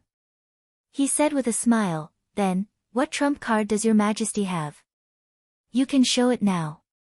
"Well, tomorrow I'll give the South Dou Emperor to Taoism for free. Then, I'll smash the soul fixation pearl into pieces. After that, I'll find a random ravine to hide in. No matter how capable you are, Lu Bang, what can you do to me?" Lu Bang stared at Wu Qi for a long time. His body suddenly wriggled like water waves, and a strange black qi tore open his skin and gradually emerged from behind him. Not long after, a thick and evil black qi appeared behind Lu Bang. Countless black qi as thick as a thumb swayed around the black qi, like a mutated octopus. The strange qi made Wu Qi's expression change. He looked at the black qi and whispered, "What is this?" "This is Guaran's trump card," said Lu Bang indifferently. "Hand over the soul fixation pearl, and I won't make things difficult for you." There was a deep fear in Lu Bang's indifferent eyes. Obviously, he didn't want to fall out with Wu Qi. Wu Qi looked at the black qi coldly. Suddenly, Nine-Tailed suddenly hissed and rushed toward the black qi with all his strength. The 9 long tails tore through the air with cold air and attacked the black qi with all their strength. Chapter 1089. Nine-Tails spat saliva and pounced at the huge shadow behind Lu Bang, as if he had encountered an irreconcilable enemy. Just as Wu Qi was wondering where Nine-Tailed's resentment came from, the shadow with countless tentacles laughed grimly. Wu Qi felt a chill run through his internal organs, and in the next moment, Nine-Tailed was knocked flying back with a shrill howl. Poor Nine-Tails, all his pincers and tails were corroded, leaving only a body with a circumference of about 10 feet in the middle rolling on the ground. Wu Qi was shocked. What was Nine-Tail's origin? He was a newly born Chaos Demon God, and a predator of the highest rank among the Chaos Demon Gods, born ferocious and powerful. In front of this shadow, Nine-Tails couldn't even withstand a single blow.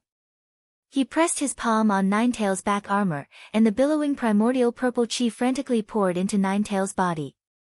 Nine-Tails hissed angrily, constantly spewing black venom from his mouth. His corroded pincers and tails were rapidly regenerated under the nourishment of the primordial purple qi. He had just devoured Nightmare Dragon Crown Prince, and the huge essence had not been digested yet. Now he could use Nightmare Dragon Crown Prince's blood essence to regenerate his new limbs. Coldly glancing at the strange shadow behind Lu Bang, Wu Qi carried Nine-Tails and turned to leave. This shadow gave Wu Qi a very bad feeling. The sense of threat was extremely strong, but also extremely erratic, like an old enemy who had killed him in his previous life. Countless messy images flashed through Wu Qi's mind. But Wu Qi was sure that whether it was his previous life as Yuan Ling or his reincarnation in the mortal world after the calamity, he had never seen this shadow. Those fragmented images and messy memories seemed to be brought by Yuan Ling from his previous life. Wu Qi's mind was in a mess, and he just instinctively fled out of Lu Bang's palace. He vaguely guessed something. Qian Shou had once said that the so-called Chaos Demon Gods were merely the spiritual projections of those powerful existences in the destroyed sacred world after their deaths. After they had died, they were reborn as living beings after they had gathered enough chaotic aura. In other words, the mother of the chaotic demon god should possess the memories of the great experts of the saints' world before they were destroyed. If that was the case, it could explain the origin of those random things that suddenly popped up in Wu Qi's mind. He transformed into a stream of light and dashed out of Lu Bang's bedchamber in an instant. However, Lu Bang burst into laughter. "Master, we can't let him escape. With such a cultivation base, he's the perfect tonic for Master." Along with Lu Bang's roar, the shadow behind Lu Bang let out a creepy and unpleasant laugh, then swooped towards Wu Qi. Countless tentacles wriggled crazily, wrapping around Wu Qi's body. Wu Qi's body flickered continuously, and in the blink of an eye, he had rushed out of Great Wu's territory and came to the territory of New Wu. But the shadow had already caught up with Wu Qi. Countless tentacles came crashing down, and dozens of them had already landed on Wu Qi's body. The poison in Wu Qi's body had not been controlled yet, and more poisonous gas poured into his body like a broken dam. Wu Qi's skin was turning black and green, and too much poisonous gas was spewing out of his pores like a fountain. Wherever it passed, all the flowers, plants, and trees would rot into mud. All of a sudden, Nine-Tails let out a miserable cry. Wu Qi hurriedly looked down, and his heart skipped a beat. 3 tentacles had pierced into Nine-Tails' body at some point and were madly absorbing Nine-Tails' blood essence. The flesh and blood inside his shell were shrinking rapidly, and more than 30% of his body fluid, which was full of powerful energy, had been sucked away. Shocked, Wu Qi produced the blood sword box. Waves of blood rolled out of it, and countless sword beams slashed at the 3 tentacles. Then, the lid of the box suddenly closed, and with a crack, the 3 tentacles were cut off at the waist. The huge shadow laughed gloomily. The 3 severed tentacles swayed in the wind, and 3 new tentacles grew out from each of them, grabbing at Wu Qi and Ninetails. Wu Qi shook his head and coughed out a mouthful of blood. Pulling Ninetails with him, he suddenly turned into a beam of blood light and flew millions of miles away, arriving over the capital of New Wu in the blink of an eye. The Emperor of Great Wu, Liu Bang, has colluded with demons and schemed against the world, and Liu Bang has 8 clones out there plotting evil. Fellow Taoists, you must be careful not to fall into his trap, he cried out. Wu Qi used all his strength to utter the roar, mixing all his divine sense and willpower into it and spreading it out in all directions. A huge sound wave spread across the entire Pangu continent, and even the almighty experts on Mount Gridrakota, Palace of Tao Origin, and Empress Hua Palace could hear it clearly. In for a penny, in for a pound. Since you want to do it in the dark, I won't give you the chance. Since he had already shed all pretense of cordiality and had begun to attack, why should he keep the secret for him? Naturally, he had to expose his true face as soon as possible. Just now, Wu Qi had coughed out a mouthful of blood essence and flown forward with the blood escape art, barely getting rid of the shadow's pursuit. But, as soon as he let out the roar, a cloud rolled over behind him. Amidst the cloud, a Taoist dressed like a feather warrior, clad in a robe of water and cloud, holding a hoe and a basket, was chasing after him at top speed. The feather warrior burst into laughter and said, "Don't try to frame me, little thief, Wu Qi. It's clear that you broke into His Majesty's palace at night and plotted against him, but you dare to blame His Majesty? How dare you?" He pointed the hoe in his hand into the air, and a plume of 5-colored smoke came blowing at Wu Qi's face. The poison in his body suddenly broke out, and he felt a sharp pain in all his muscles and bones, which nearly made him fall to the ground. Wu Qi took a deep breath, and the aura of the human emperor hidden in the depths of his body surged out. Beams of golden light shone through his internal organs, and Wu Qi felt his body become clear, and the damage caused by the poison was reduced by more than 70%. Secretly praising the wonders of the aura of the human emperor, Wu Qi was amazed by the means of the shadow. Just now, it was a tentacle monster that looked like an octopus chasing after him, and now it had turned into a sage-like Taoist Chuanjin. This monster had very profound means. Before Wu Qi could come up with a countermeasure, a furious roar rose into the sky from the capital of New Wu. A Dei Venerable rushed out of the city, riding a giant black tiger whose cultivation base was only around the Jin Dan stage, wielding a Vajra scepter that shone with a golden light. He shouted sternly, "Which evildoer dares to make trouble in Lord Zheng's territory? Touch your head and see if you are still alive." With a roar, the Dei Venerable smashed the scepter on the top of Wu Qi's head. Wu Qi let out a strange cry and was hit on the head by the Dei Venerable's Vajra scepter. He coughed up a mouthful of blood, grabbed his 9 tails, and fell into the city. Then, in the blink of an eye, he disappeared into a dark corner of the city. Wu Qi's voice came drifting from all over the city, "Bald donkey Dei, I was kind enough to give you a warning, but you hit me when I was down and seriously injured me. I will not let this matter go." Dei Venerable threw his head back and laughed wildly. Ignoring Wu Qi's words, he spurred the black tiger and rushed toward the Taoist who was chasing after him. He laughed loudly and said, "Let this matter go. I've never known what it means to let this matter go. You coward, don't you know that no cowards are allowed to live within a radius of hundreds of millions of miles, except for those who have submitted to me?" With a wild roar, Dei Venerable smashed the scepter down at the Taoist. The Taoist laughed sinisterly, but did not say a word. Instead, he raised his pickaxe and swung it at Dei Venerable's scepter. A loud boom rang out as the pickaxe exploded into countless sparks, while the scepter shattered the Taoist's right arm, turning him into a dark, blurry shadow that hovered in the air. The Vajra continued to smash down towards the Taoist with the force of a thunderbolt, forcibly smashing the Taoist's entire body into a pile of rotten flesh that sprayed out. However, in just a blink of an eye, all the rotten flesh turned into black slime and fell into the dark corners of the city, disappearing without a trace. Dei Venerable laughed coldly, shook his head and said, "Cowering like a coward? What kind of bastard are you? Brushing his hand across his bald head, a white beam of light shot up from the top of his head, reaching hundreds of miles into the sky. A 7-layered relic light screen emerged, illuminating the sky with a 7-colored light.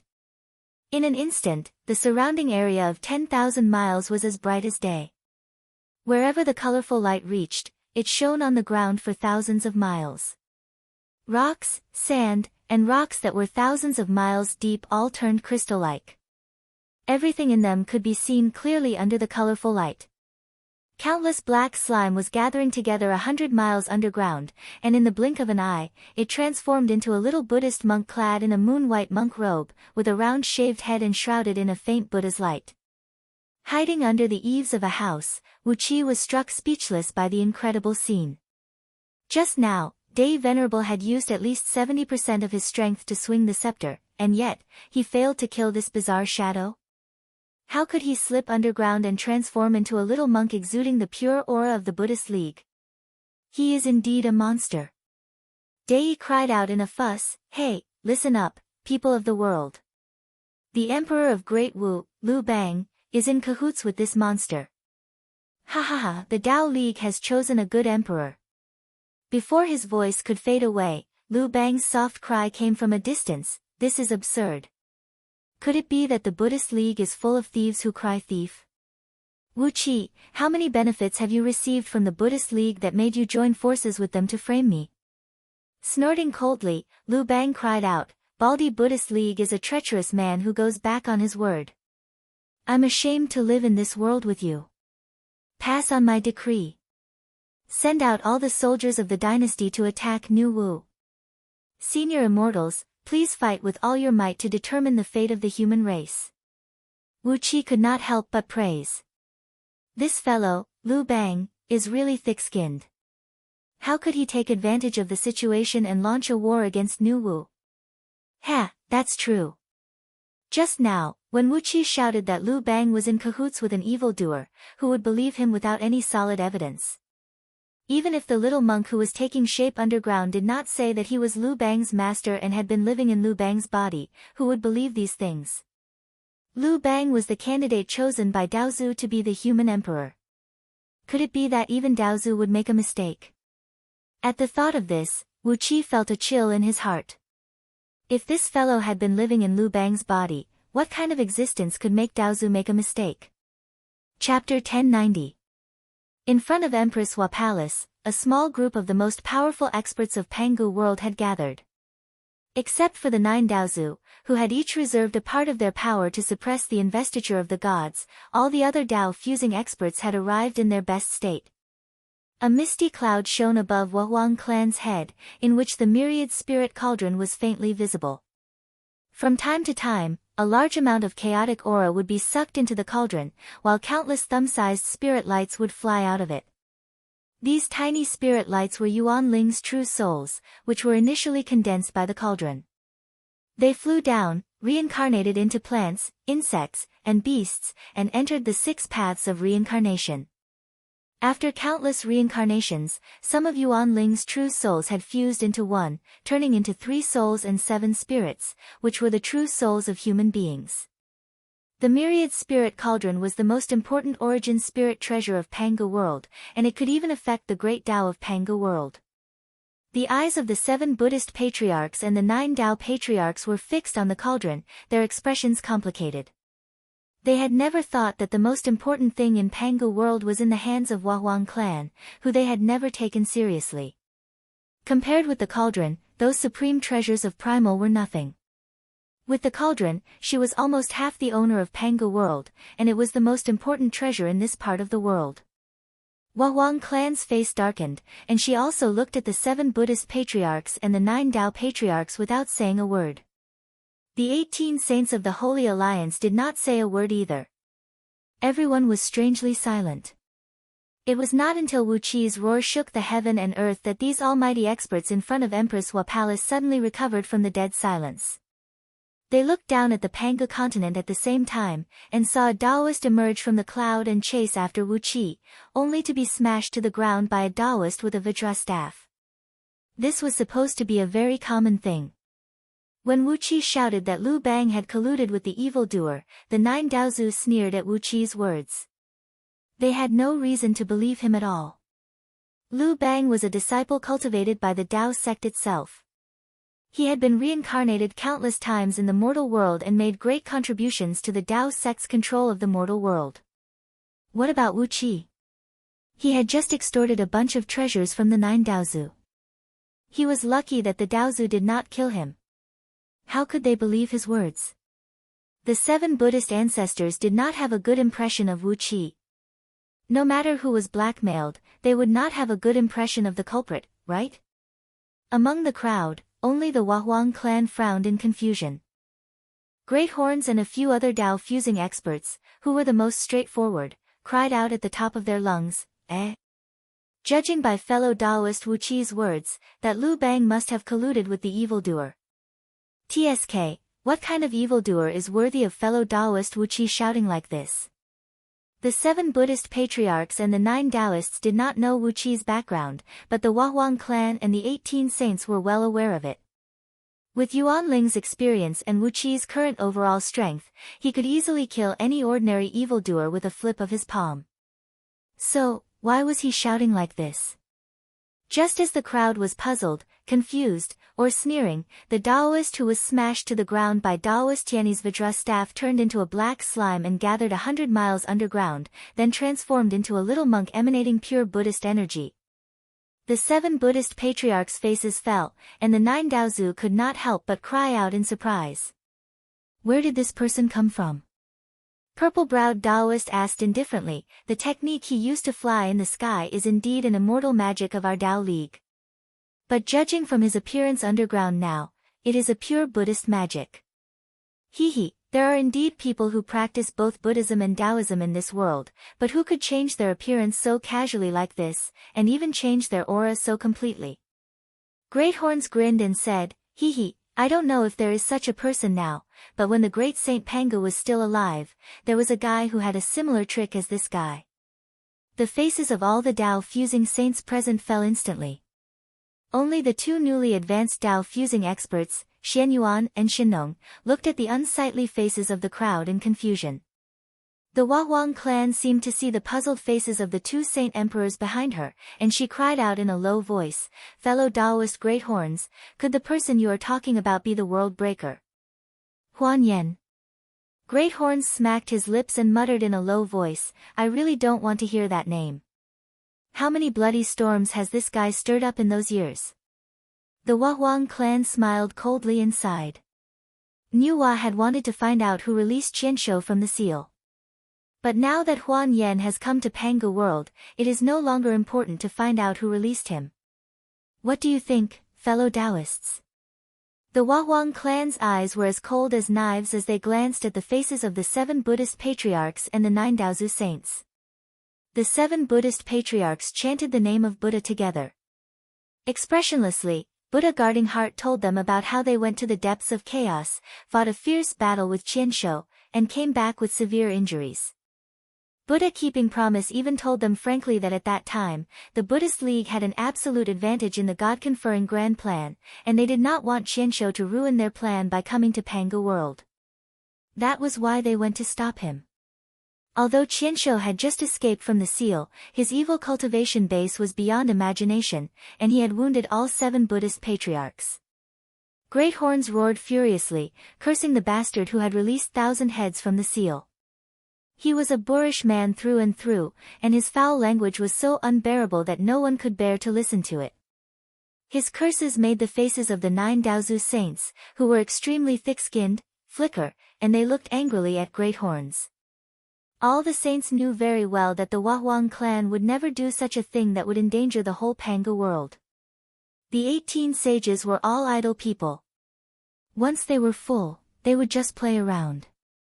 They had no lofty ambitions, nor did they have the ambition to conquer the world. Why would they release Qianshou to make things difficult for him? The 7 Buddhist patriarchs also confessed that they had fought with Qianshou and were wounded by him. So, it was obvious that the person who had the motive and the strength to release Qianshou was none other than the 9 Daozu saints, who had suffered in the God conferment plan.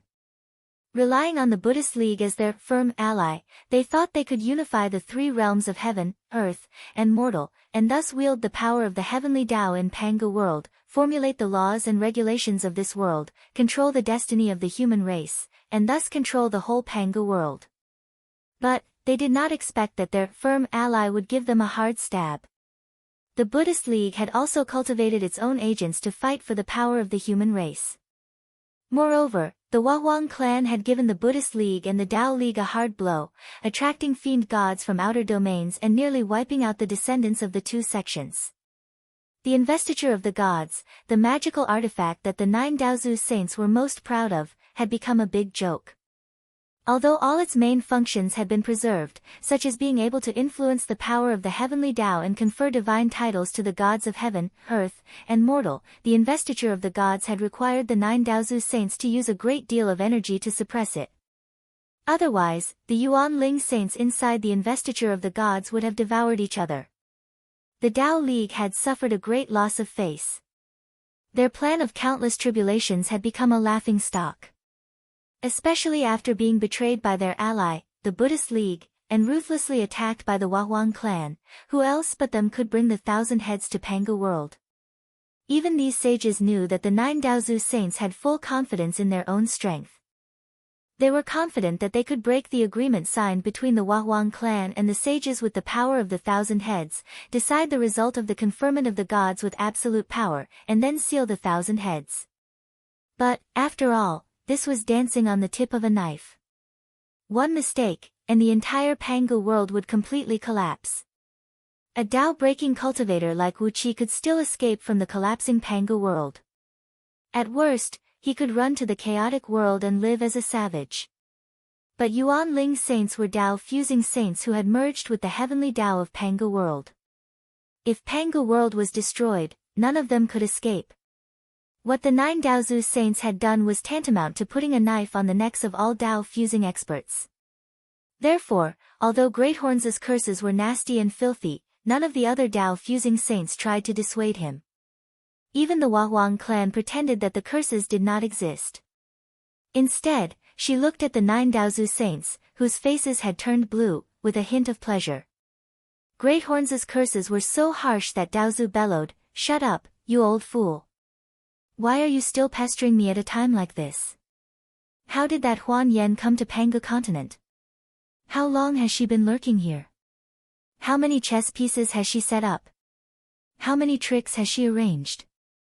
Hurry up and capture her alive. What are you cursing here for?" Greathorns tilted his head and stared at Daozu. Suddenly, he sneered and said, "Still trying to act like a Daozu? Believe it or not, if I don't want to live anymore, I'll drag all 9 of you to death with me." The 9 Daozu saints shut up immediately, not daring to provoke Greathorns any further. The bold were afraid of the bold, and the bold were afraid of the bold. Greathorns was a typical fool who did not want to live. The 9 Daozu saints thought that they had thousands of clever plans that could get them through this calamity safely. So, why would they want to die with them? As the saints looked down at Panga continent, the little monk under the ground looked up smilingly at Supremacy, who was hovering in the sky with a pagoda emitting a colorful Buddhist light that shone in all directions. He put his palms together, bowed to Supremacy, and cried out respectfully, "Senior brother Supremacy, I've heard that there are demons here, so I've come to slay them." "Senior brother, have you seen where they went?" De Supremacy was so angry that he started to laugh. He shouted, "How dare you? You are the incarnation of the demon. How dare you lie to us?" The little monk stared at Supremacy in astonishment, his face full of grievance. However, before the novice monk could say anything, something unexpected happened. Right next to the novice monk that Huan Yen had transformed into, a meter-long palm shrouded in purple chi suddenly appeared behind him. Although there were so many Tao-fusing experts outside Empress Hua Palace, none of them could see how the palm appeared.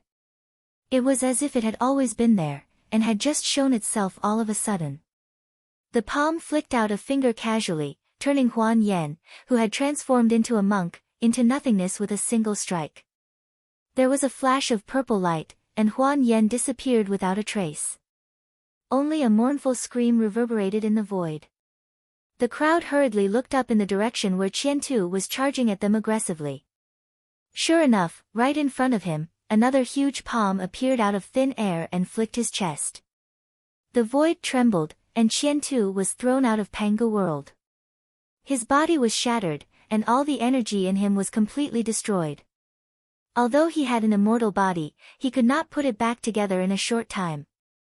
A chaotic tide swept past, and the remains of Qianshou's body disappeared without a trace. Everyone was horrified, but Wu Qi's eyes lit up as he plunged into the ground. Chapter 1091. After the bow was engraved with the 3 runes, it was suddenly enveloped by a layer of dark halo, about 1 finger thick. The dark halo wrapped around the entire bow like a corporeal object. A swift and fierce arrow intent came rushing at Wu Qi's face. The purple energy surrounding Wu Qi's body immediately began to surge violently like a whirlpool, but the clump of purple energies that Wu Qi had transformed into was hovering quietly in midair, not moving at all. That had immediately revealed his whereabouts. Nonsense. Wu Qi gave Pangu a glare. Of course, he wanted to know why Pangu was doing all this. As Wu Qi continued to descend, the ripples of time and space became more and more obvious. In the end, Wu Qi broke through a very thin layer of spatial restriction and came to a void that was only about 10,000 miles in circumference. This area of the void was filled with a nearly liquid-like purple natural energy. In the vast sky, there was a small sun and a small moon. The sun and the moon orbited around a circular landmass that had a diameter of less than 100 miles. On the landmass, there were small lakes, hills, woods, and all kinds of plants, flowers, and trees. Perhaps even those almighty experts of the Tao fusing realm could not do such an incredible trick, could they? Wu Qi was hesitant about whether tracking such an almighty expert would pose a threat to him. But after thinking about it carefully, Wu Qi finally could not restrain his curiosity. He followed the rapidly shrinking divine will all the way to the depths of the spirit cave below Yuxiong Plain. Wu Qi stared blankly at the burly man who sat under the tree with a translucent body. He knew the face of this man.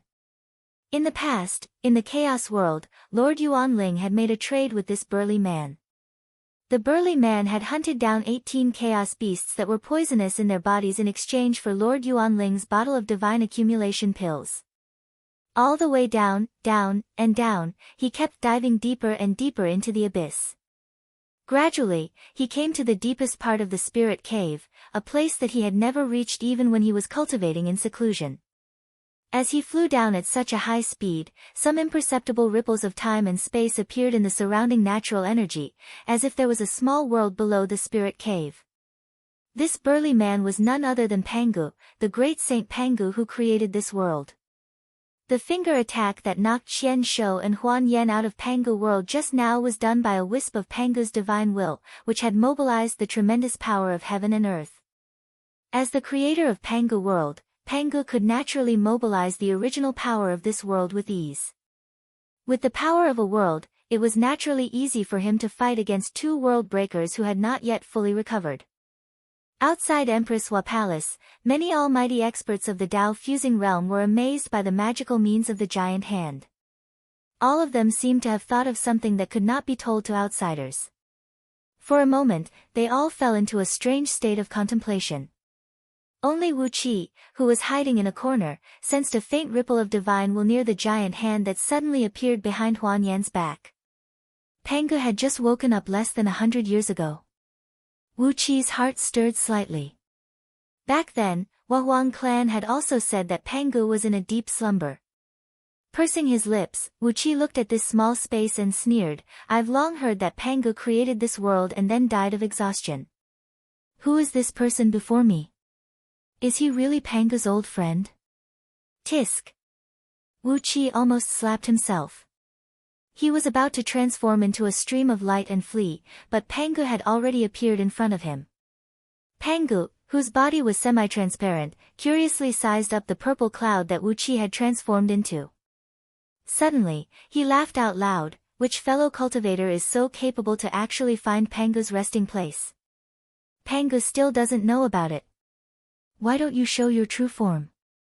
Pangu has top-grade tea to serve guests here.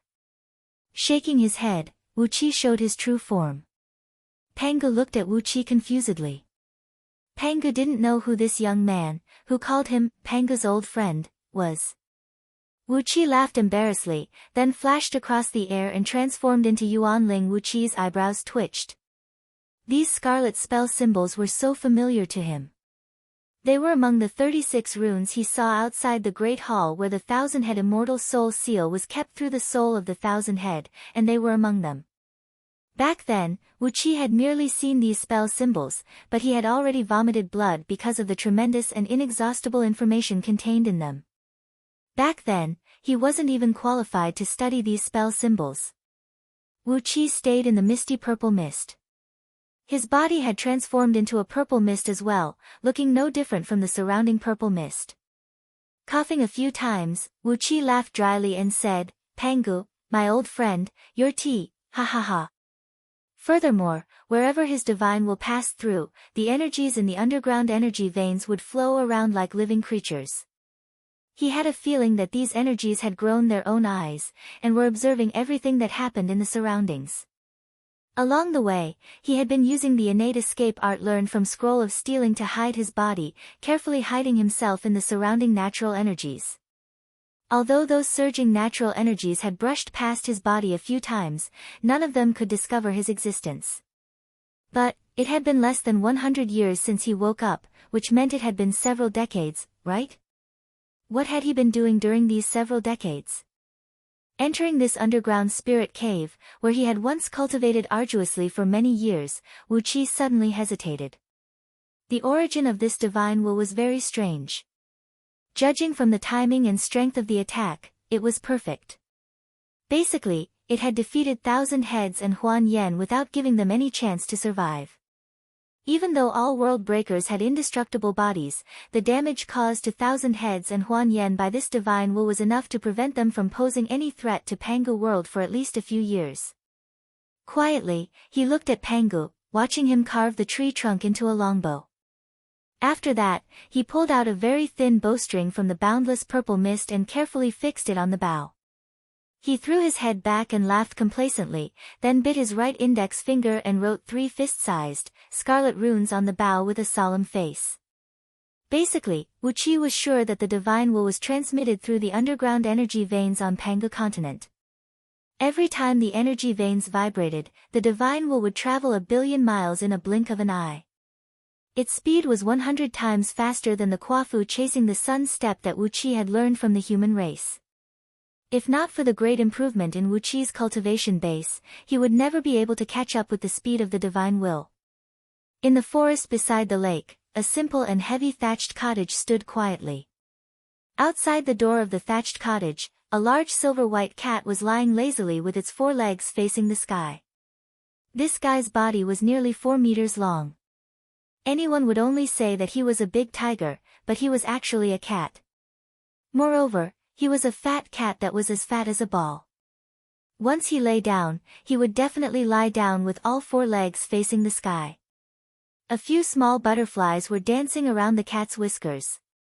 The cat, whose face was covered in chunks of meat, was mumbling to itself. A stream of saliva dripped down from the corner of its mouth along its silver fur, forming a small puddle around its body. The cat's saliva exuded a faint fragrance, and under the sunlight, it shone with a lustrous luster like that of a precious jewel. A group of purple golden ants, each as long as an adult man's middle finger and with 6 extremely thin membranous wings on their backs, were surrounding the puddle of saliva, greedily sucking the abundant natural energy contained in the saliva. Wisps of colorful light had been flowing into their mouthparts, making their shells brighter and brighter. Tracking all the way, Wuqi was startled by the moving speed of those spirit powers, that he nearly vomited blood.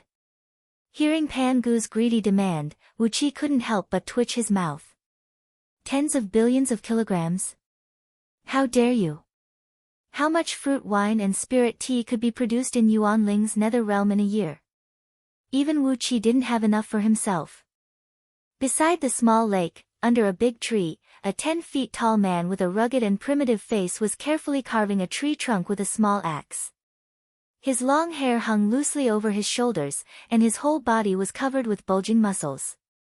Looking at his movements, it seemed that he wanted to carve the tree trunk into a longbow. His fingers were steady and powerful, and the small axe chopped down unhurriedly. Every time he chopped down, a long trail of sawdust was cut off from the tree trunk. The marks left on the tree trunk coincided with the heavenly Tao, and every mark was incomparably perfect. But today, right in front of Wu Qi's eyes, Pan Gu had easily written 3 of them with his own blood essence, and he looked so relaxed, as if it was not difficult at all. Just like that, Wu Qi chased him all the way from the New Wu territory in the southern region of Pangu continent to the territory of Diyu. Then, he ran all the way to Yu Xiong Plain along a huge energy vein, and went straight to the depths of the enormous spirit cave, which was claimed to be the great Saint Pangu's heart. Pan Gu understood the meaning in Wu Qi's eyes.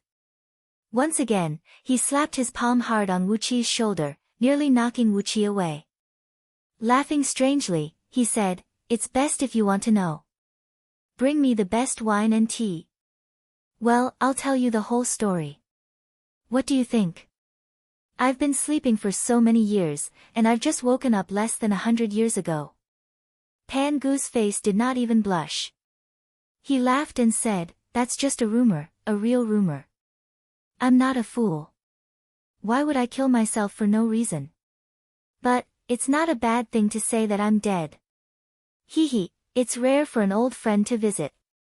Do you want to know why I did this?" The divine will was extremely weak and blurry, almost fusing with the energy ripples in the underground energy veins on Pangu continent. If Wu Qi had not been extremely sensitive to all kinds of energies and energy ripples in the outside world, he would have almost overlooked the existence of the divine will. Although the poison that had invaded his body in Lu Bang's bedchamber had not been completely expelled, Wu Qi hurriedly followed the divine will. Pan Gu was overjoyed. He slapped Wu Qi's shoulder hard and laughed wildly, "Old man Mu, it's you. TSK, great timing. Hurry up and bring me tens of billions of kilograms of your fruit wine and spirit tea. TSK, you stingy old man. Bring me the best wine and tea now." His curiosity piqued, Wu Qi immediately produced 2 jars of wine and followed Pan Gu, whose eyes were glowing with a green light, straight to the small continent. Chapter 1092. Next to the lake, under the shade of a tree, Wu Qi and Pan Gu sat facing each other. Wu Qi observed Pan Gu at a close distance. Although his translucent body exuded a strong aura of flesh and blood, Pan Gu was still just a Yuanling. However, even Yuanling himself had been refined to the same level as his physical body. How high was Pan Gu's current cultivation base? After careful consideration, Wu Qi could only say that 3 to 5 Dao fusing cultivators could not even withstand a single strike from him. The big white cat, who had almost turned into a pile of dead meat, slowly crawled up and lay down beside Pan Gu. It narrowed its pair of obsequious eyes and intimately licked Pan Gu's calf with its light blue tongue. Pan Gu grumpily grabbed a dozen fist-sized purple pearls from the void, all of which were condensed from the purple spiritual energy, and fed them to the big cat. Meowing, meowing, the big cat tilted its head and looked at Wu Qi. Wu Qi twitched his mouth and took out a large pile of demon beast meat from his storage ring. There were countless demons and ghosts around him, and some of them liked to eat fresh meat. Therefore, he had brought a mountain of demon beast carcasses with him, just in case. The big cat's eyes suddenly glowed with a fierce green light. Howling, it leaped onto the pile of demon beast meat, opened its jaws greedily, and gnawed on it with all its might. Even those hard bones were chewed and swallowed by it. Pan Gu patted the big cat's head and sighed softly, "It has slept with me here for countless years, and this little servant is also starving." Wu Qi just smiled and said nothing. "Pan Gu, with your great power, is it difficult to find some food for this big cat?" Ji Hao thought to himself. "It's just that you don't want to do it. Poor cat, how could it become so fat after being fed by the pearls condensed from Pan Gu's spiritual energy? Is he the kind of person who can grow fat just by drinking water?" After leaving the big cat behind, Wu Qi and Pan Gu opened their wine jars, and Wu Qi laid out a dozen plates of exquisite dishes. Then, They raised their wine jars and drank happily. It seemed that Pangu had not touched anything for many years. He gulped down the wine, and in just a quarter of an hour, he had gulped down 30 jars of the wine that Wu Qi had specially made, each weighing 1,000 kilograms. The natural energy contained in these wines was as great as that of supreme-grade immortal stones. Even though Pangu had the body of Yuan Ling, his face still glowed with a strong red light, as if his face was on fire. Awesome! Awesome! Old friend Yuan Ling's wine and tea are indeed the best of the Chaos Fiend celestial lineage. Pangu burped delightfully, then patted his belly satisfyingly and said, "Poor Pangu. Back then, when I received those messages from the ancient holy palace, I did everything I could to achieve the great Tao. But, I imprisoned myself. How many years has it been since I last enjoyed such a great wine? The great Tao is within reach? What is the great Tao?" asked Wu Qi straightforwardly. Pangu remained silent for a long while, then gently rubbed the spot between his eyebrows. Golden light spots drifted down from between his eyebrows. After a whole hour, he said slowly, "What is the great Tao?" "My old friend, Yuan Ling, you can go to the ancient holy palace, and you will find some clues. Pangu can't explain it clearly either. But, I can tell you something about this Pangu world to my old friend, Yuan Ling." Wu Qi nodded delightfully. Pangu voluntarily told the secrets of Pangu world. Why wouldn't he be happy? Pangu didn't refuse. He asked for tens of vats of wine from Wu Qi and put them around him. While drinking, he told Wu Qi everything. In fact, many things happened in Pangu world after Pangu and a group of Chaos Fiend Celestials visited the ancient Holy Palace. The ancient Holy Palace was an indescribable place. Pangu and the other Chaos Fiend Celestials went in, but not many of them managed to come out safely. The defensive magic formation in the ancient Holy Palace reminded Ji Hao of the Buddhist League, where there was a world in a grain of sand, and a Tathagata in a flower. Perhaps, an extremely great danger was hidden in every tiny grain of sand. Inside every grain of sand, there was a world, and that world was filled with the violent, incomparable power of chaos. Even though those chaos fiends brought to the ancient holy palace by Pangu were born in the chaos, they couldn't withstand the invasion of the power of chaos. Most of the time, their souls were shattered, and they turned back into strands of chaos power, dissipating in the world. Pangu was lucky. He had great powers and great wisdom, and his body was especially strong, and his power was great as well. Meanwhile, he had quite a few powerful spirit treasures to protect himself.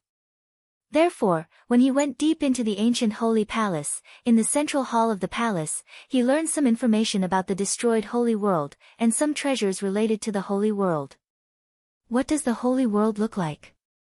Wu Qi could not help but ask curiously. Regarding the ancient holy palace, Pangu was only lucky enough to enter the central hall. If Wu Qi wanted to enter, he would have to rely on his own efforts. Pangu knew nothing about the layout of the ancient holy palace. He left the palace after reaching the central hall, and there was still a vast space that he could not enter. So, instead of asking Pangu, he might as well give it a try himself. On the other hand, the information about the holy world made Wu Qi very curious. Pangu grinned, smacked his lips, frowned and pondered for a while. After a long while, he nodded slowly and said, "The holy world? It's just a world, and the supreme experts of that world call themselves sages.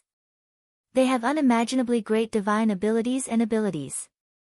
Not to mention anything else, just a little worm in the holy world, an existence like an ant in our world, has the same strength as the so-called primordial immortals." Wu Qi swallowed a mouthful of wine with difficulty. The wine was like a stone, nearly choking Wu Qi to death. Pangu frowned and nodded to Wu Qi with a smile, then continued to tell Wu Qi some things he knew. The holy world was such a world, an incomparably powerful and enormous world. Even a worm in the holy world had the strength of a primordial immortal in Pangu world, not to mention those living beings that were 1,000,000,000 times stronger than worms. Not to mention the true strength of the supreme experts in the holy world, a realm that even Pangu could not fathom. For example, the primordial supreme treasures possessed by Tao fusing experts in Pangu world were indeed powerful, but compared to the saint treasures used by the true supreme beings in the Holy Realm, those primordial supreme treasures were like fireflies to the sun. The so-called supreme treasures of primordial in Pangu world were only the spiritual projections left in the chaotic world after the sacred treasures of the holy world collapsed. Compared to the real sacred treasures, they were like shadows, which showed how powerful the holy world was. Aside from these worldly possessions, the experts of the saints' world possessed the power to create something out of nothing. They could create a treasure, a living being, or an entire race out of nothing with a single thought. They could create things out of thin air, and did not need any real materials. As for the human race in Pangu world, they were created by the Wahuang clan and other chaos fiend gods with Pangu's bloodline and the bloodlines of countless divine beasts and birds. They spent countless rare materials to finally create the first ancestor of the human race. Even the ancient sacred palace itself was a tomb created out of thin air by the supreme experts of the saints' world when the saints' world was destroyed, or in other words, it was a monument or something else. The ancient sacred palace was the final trace left behind by the saints' world. It hid countless secrets regarding the saints' world and contained countless records regarding the saints' world. Pangu told Wuqi straightforwardly that the things he obtained from the ancient sacred palace were only a drop in the ocean compared to the real treasures of the ancient sacred palace. But back then, Pangu did not have the courage to stay in the ancient sacred palace anymore. He just took everything he could get, then immediately went back the way he came. At that time, Pangu's cultivation was even lower than the current Wuqi's. It was already a great fortune for him to be able to enter the central hall of the ancient sacred palace. After leaving the ancient sacred palace, Pangu fell in love with the holy world. But, he also understood the risk of entering the ancient sacred palace again. Therefore, he used a secret magic he learned from the ancient sacred palace, the power to create a world and enter a dream.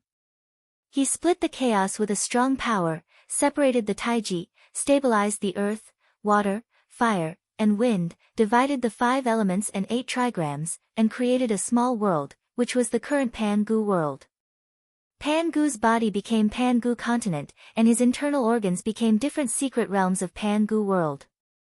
Over 90% of his life force merged with a secret treasure he found in the ancient sacred palace, and evolved into the All Spirits Cauldron, the original spirit treasure of Pangu world. The cauldron could control the direction of the great Tao of Pangu world, and was the core of the power to create a world and enter a dream. With the cauldron, Pangu could cast his power smoothly.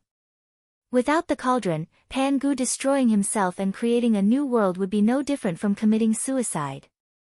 Before he becomes powerful enough, Pangu will never take another step into the ancient sacred palace.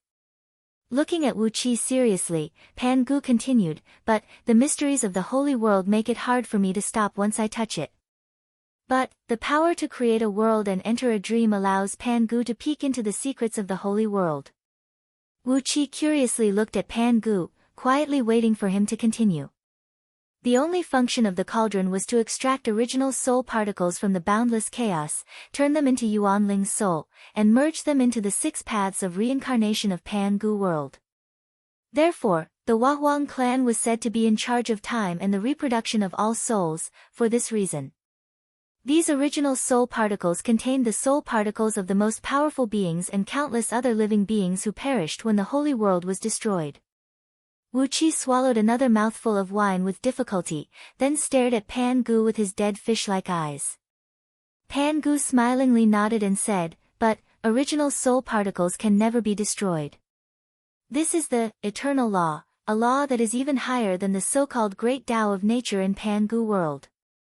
Even if you destroy a living being's soul and destroy his or her soul, the original soul particles will never dissipate. More or less, the spirit marks of those living beings will remain in the original soul particles. Looking at Pangu, Wuqi took a deep breath. No wonder the Wahuang clan and the chaos monster created the humankind, and Pangu created Pangu world. The 10,000 spirit cauldron had been ceaselessly absorbing soul particles from the chaos, turning them into souls and returning them to the reincarnation cycle of Pangu world. Sleeping in Pangu world, Pangu's soul would be able to peek into the memories of all souls from the holy world. If one's soul happened to contain the soul particles of the most powerful beings in the holy world, those cultivation spells, spell symbols, and knowledge of the holy world would all belong to Pangu, wouldn't they? What a great cauldron! What a great owner of the cauldron, the Wahwang clan. As the owner of the cauldron for Pangu, the relationship between the Wahwang clan and Pangu was obvious. The problem was, since the cauldron was so powerful, was the Wahwang clan really the weakest one among all Tao-fusing beings? Wu Qi burped. He would be a fool if he believed that. Chapter 1093. After a long talk with Pangu, Wu Qi was filled with mixed emotions. Wu Qi asked Pangu, "Is the so-called Great Tao that I created Pangu world and cultivated the divine ability of creating worlds and entering dreams?" Pangu told Wu Qi frankly that he was doing this for the so-called Great Tao. It was described in the ancient sacred palace as the law of permanence, which was 1,000,000,000 times more profound than the so-called Great Tao of Pangu world and the various mysteries of chaos fiend gods. If one could comprehend it thoroughly, one could truly transcend the mortal world and become a saint. This was a true saint, a level higher than the supreme experts of the sacred world. It was a truly immortal existence, and even the world breaker could not hurt it. The reason why the sacred world had attracted the world breaker and completely destroyed it was that some of its supreme experts had touched the law of permanence and were about to take the last step. According to Pangu's meditation over the years, the existence of the world breaker was similar to the heavenly tribulation in Pangu continent. Some people in the sacred world had touched the law of permanence and were about to reach the realm of immortality. That was why the world breaker appeared. The so-called world breaker did not destroy the world, but the realm of those supreme experts. Pangu had been in a deep sleep for so many years, and in his dreams, he had obtained a great deal of knowledge about the sacred world. From it, he had also learned some special methods to deal with the world breaker. Just like the various methods of Buddhist League and Tao League to expel the inner demons and invisible heavenly devils, the almighty experts of the sacred world also had powerful divine abilities to deal with the world breaker. Although Pangu had only learned 3 to 5 moves from the book, dealing with Qian Shou and Huan Yan, who hadn't fully recovered their powers yet, was surely a piece of cake. Therefore, Pangu easily sent them flying out of Pangu world. Hearing Pangu's words, Wu Qi did not speak for a long while. After a long silence, he asked Pangu what kind of existences those Tao-fusing experts were to Pangu world. Hearing Wu Qi's question, Pangu remained silent for a long while as well. Narrowing his eyes, he gulped down the wine, and a couple of hours later, he finally responded to Wu Qi. When Pangu created the world, the Wahwang clan was a close friend of Pangu. Therefore, the Wahwang clan controlled the 10,000 spirit cauldron and secretly guarded Pangu world for him. In truth, Pangu world had been created by Pangu to study his combat arts. The other chaos demon gods who had entered the world hadn't harmed Pangu at all. Instead, it was Wahwang who had created the human race with the power of many chaos demon gods, helping Pangu complete the most important step in his study of combat arts. Ever since the creation of Pangu world, Pangu had fallen into a deep slumber, and the Wahwang clan had been living in peace. The other chaos monsters were either hanging around in the chaos or visiting Pangu world to relax. Everyone lived in harmony. In fact, this situation could be maintained. However, the 7 Buddhist patriarchs and the 9 Tao patriarchs had some encounters in the ancient holy palace. They understood what Pangu was doing and what his purpose was. However, the 7 Buddhist patriarchs and the 9 Tao patriarchs did not obtain as great a fortune as Pangu. They did not obtain the few treasures in Pangu's hands, nor did they obtain more records about the Holy Realm. According to Pangu's study and analysis in these years, the 7 Buddhist patriarchs and the 9 Tao patriarchs probably obtained some cultivation scriptures from the Holy Realm. At the same time, they learned about the existence of the eternal saint realm in the Holy Realm. Therefore, the 7 Buddhist patriarchs and the 9 Tao patriarchs chose another path that would harm Pangu and benefit themselves.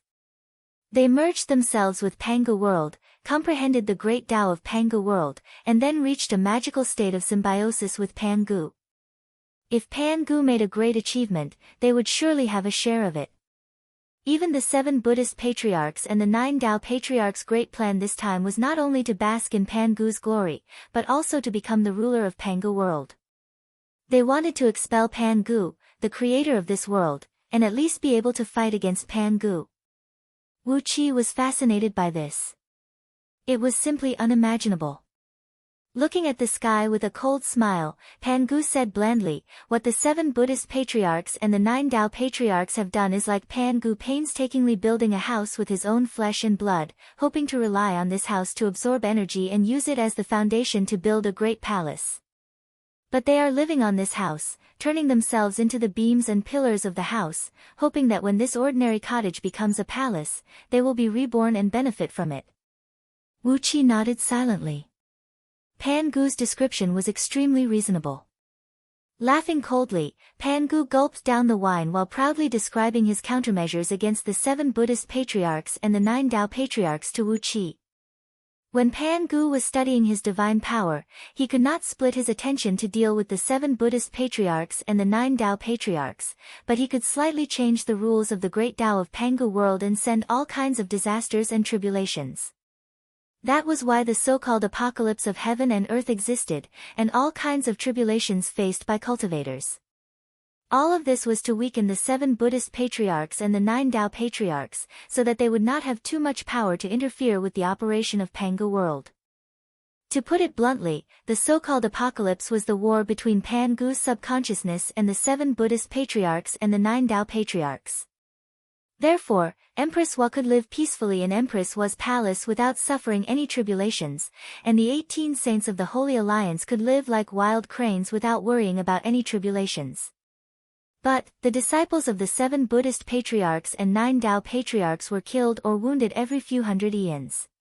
If they encountered an apocalypse of heaven and earth, almost all the disciples of the 7 Buddhist patriarchs and the 9 Tao patriarchs would die. Hearing Pangu's words, Wu Qi couldn't help but twitch his mouth. Such a scheme, such a competition, made him speechless. Looking at Wu Qi with a smile, Pangu told Wu Qi bluntly that even the 18 saints of the Holy Alliance were carefully selected by the subconsciousness of Pangu world when Pangu was asleep. The 18 Tao fusing experts of the Holy Alliance were all idle and loyal people. They did not know what had happened in the ancient sacred palace, and they had no intention of coveting Pangu world. That was why Great Horns and the other members of the Holy Alliance could successfully fuse with the Tao. Otherwise, with his temperament, he would have been killed by the 7 Buddhist patriarchs and the 9 Tao patriarchs, and would not have had the chance to fuse with the Tao. It was also because of the existence of these 18 idle Tao fusing experts that the 7 Buddhist patriarchs and the 9 Tao patriarchs could imperceptibly restrain the actions of the 7 Buddhist patriarchs and the 9 Tao patriarchs. They were like an invisible rope that prevented the 7 Buddhist patriarchs and the 9 Tao patriarchs from acting as they pleased. The 7 Buddhist patriarchs and the 9 Tao patriarchs had done everything they could think of. They were afraid that chaos fiend gods would compete with them for the possible benefits that Pangu world could bring in the future. Therefore, they stirred up all kinds of disputes and conflicts, even triggering a great war between chaos fiend gods and the first batch of gods of Pangu world. They took advantage of the chaos and caused chaos fiend gods to fall one after another. If Pangu's subconsciousness had not joined hands with the Wahuang clan to protect some people, even if Yuan Ling had been killed, Wu Qi would not have existed today, and the 18 Tao fusing experts of the Holy Alliance would not have existed. Wu Qi stared blankly at Pangu. It seemed that he owed Pangu a great favor here. Shaking his head and sighing with emotion, Wu Qi smiled at Pangu and said, "According to you, old friend Pangu, is it possible to fuse with the Tao in Pangu world?" Pangu gave Wu Qi a look, then waved his hand generously and said with a smile, "Old friend Yuan Ling, you are a man of character. If you fuse with the Tao, and if Pangu achieves something in the future, you will certainly help each other. Don't you know what kind of person Pangu is? The pursuit of the eternal great Tao is full of dangers. If Pangu doesn't have 1 or 2 friends to help him, he won't have the confidence to break through." Wu Qi nodded slowly. Countless plans popped up in his mind. Pangu's words gave him too many ideas. Pangu creating a world to study magic was a shortcut to understanding the Great Tao.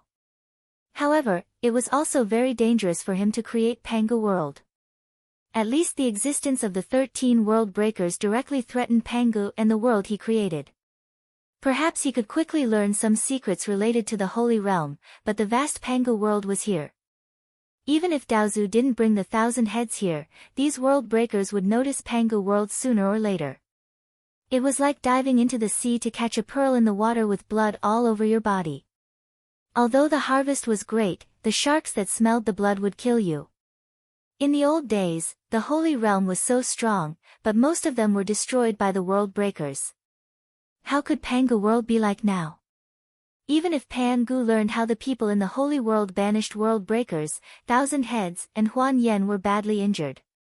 When they recovered in the chaos and saved the other 11 world breakers, Pangu's world would have to face a disaster. Pangu's world would be destroyed. Smiling bitterly, Wuqi picked up the wine jar and drained it. Pangu just smiled and looked at Wuqi, but he didn't say a word. Pangu had shown his kindness. It was now up to Wuqi to choose.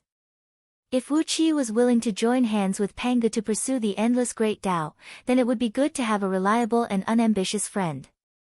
Just like the 18 Tao fusing cultivators of the Holy Alliance, their personalities determined that they wouldn't plot against Pangu. This was different from the 7 Buddhist patriarchs and the 9 Tao patriarchs. Over the years, they had been plotting for the right to control Pangu world, hadn't they? If Wuqi didn't appreciate it, it didn't matter. Wuqi still owed him for saving his life. With Pangu's understanding of Wuqi's previous life, he wasn't afraid that Wuqi would do anything against him. Finishing the wine jar, Wuqi smacked his lips and smiled bitterly for a long while, then sighed and said, "If I fused with the Great Tao, I have to live and die with Pangu world. Is there no other way to avoid disaster?" Pangu smacked his lips as well. He picked up the wine jar and took a sip. Shaking his head, he smiled and said, "The 7 Buddhist patriarchs and the 9 Tao patriarchs surely have to live and die with Pangu world, but Pangu's friends don't have to. Since Yuanling has fused with the Great Tao of Heaven, he can naturally be separated from the Great Tao of Heaven. But if my old friends want to leave, just leave. The 16 Buddhist patriarchs can be your shields. How can it be so easy to leave?" Wuqi looked at Pangu in a daze, while Pangu looked at Wuqi smilingly. They looked at each other for a long while, then reached out their hands and gave each other a heavy palm strike. Wuqi smiled and said, "In that case, my old friend Pangu, please take care of me in the future." Pangu said seriously, "Of course. The path of Tao is long and full of dangers. Without the help of 3 to 5 best friends, I'm afraid Pangu won't have a chance to wake up." They glanced at each other, then Wuqi took out thousands of jars of wine from Yuanling's nether realm and threw them on the ground, then turned around and left this small world. Cooperating with Pangu, at least there's no harm. Wuqi pondered as he transformed into a beam of light and sped across the void. However, the threat of the world breakers was right in front of him. Wuqi decided that he had to go to the ancient Holy Palace.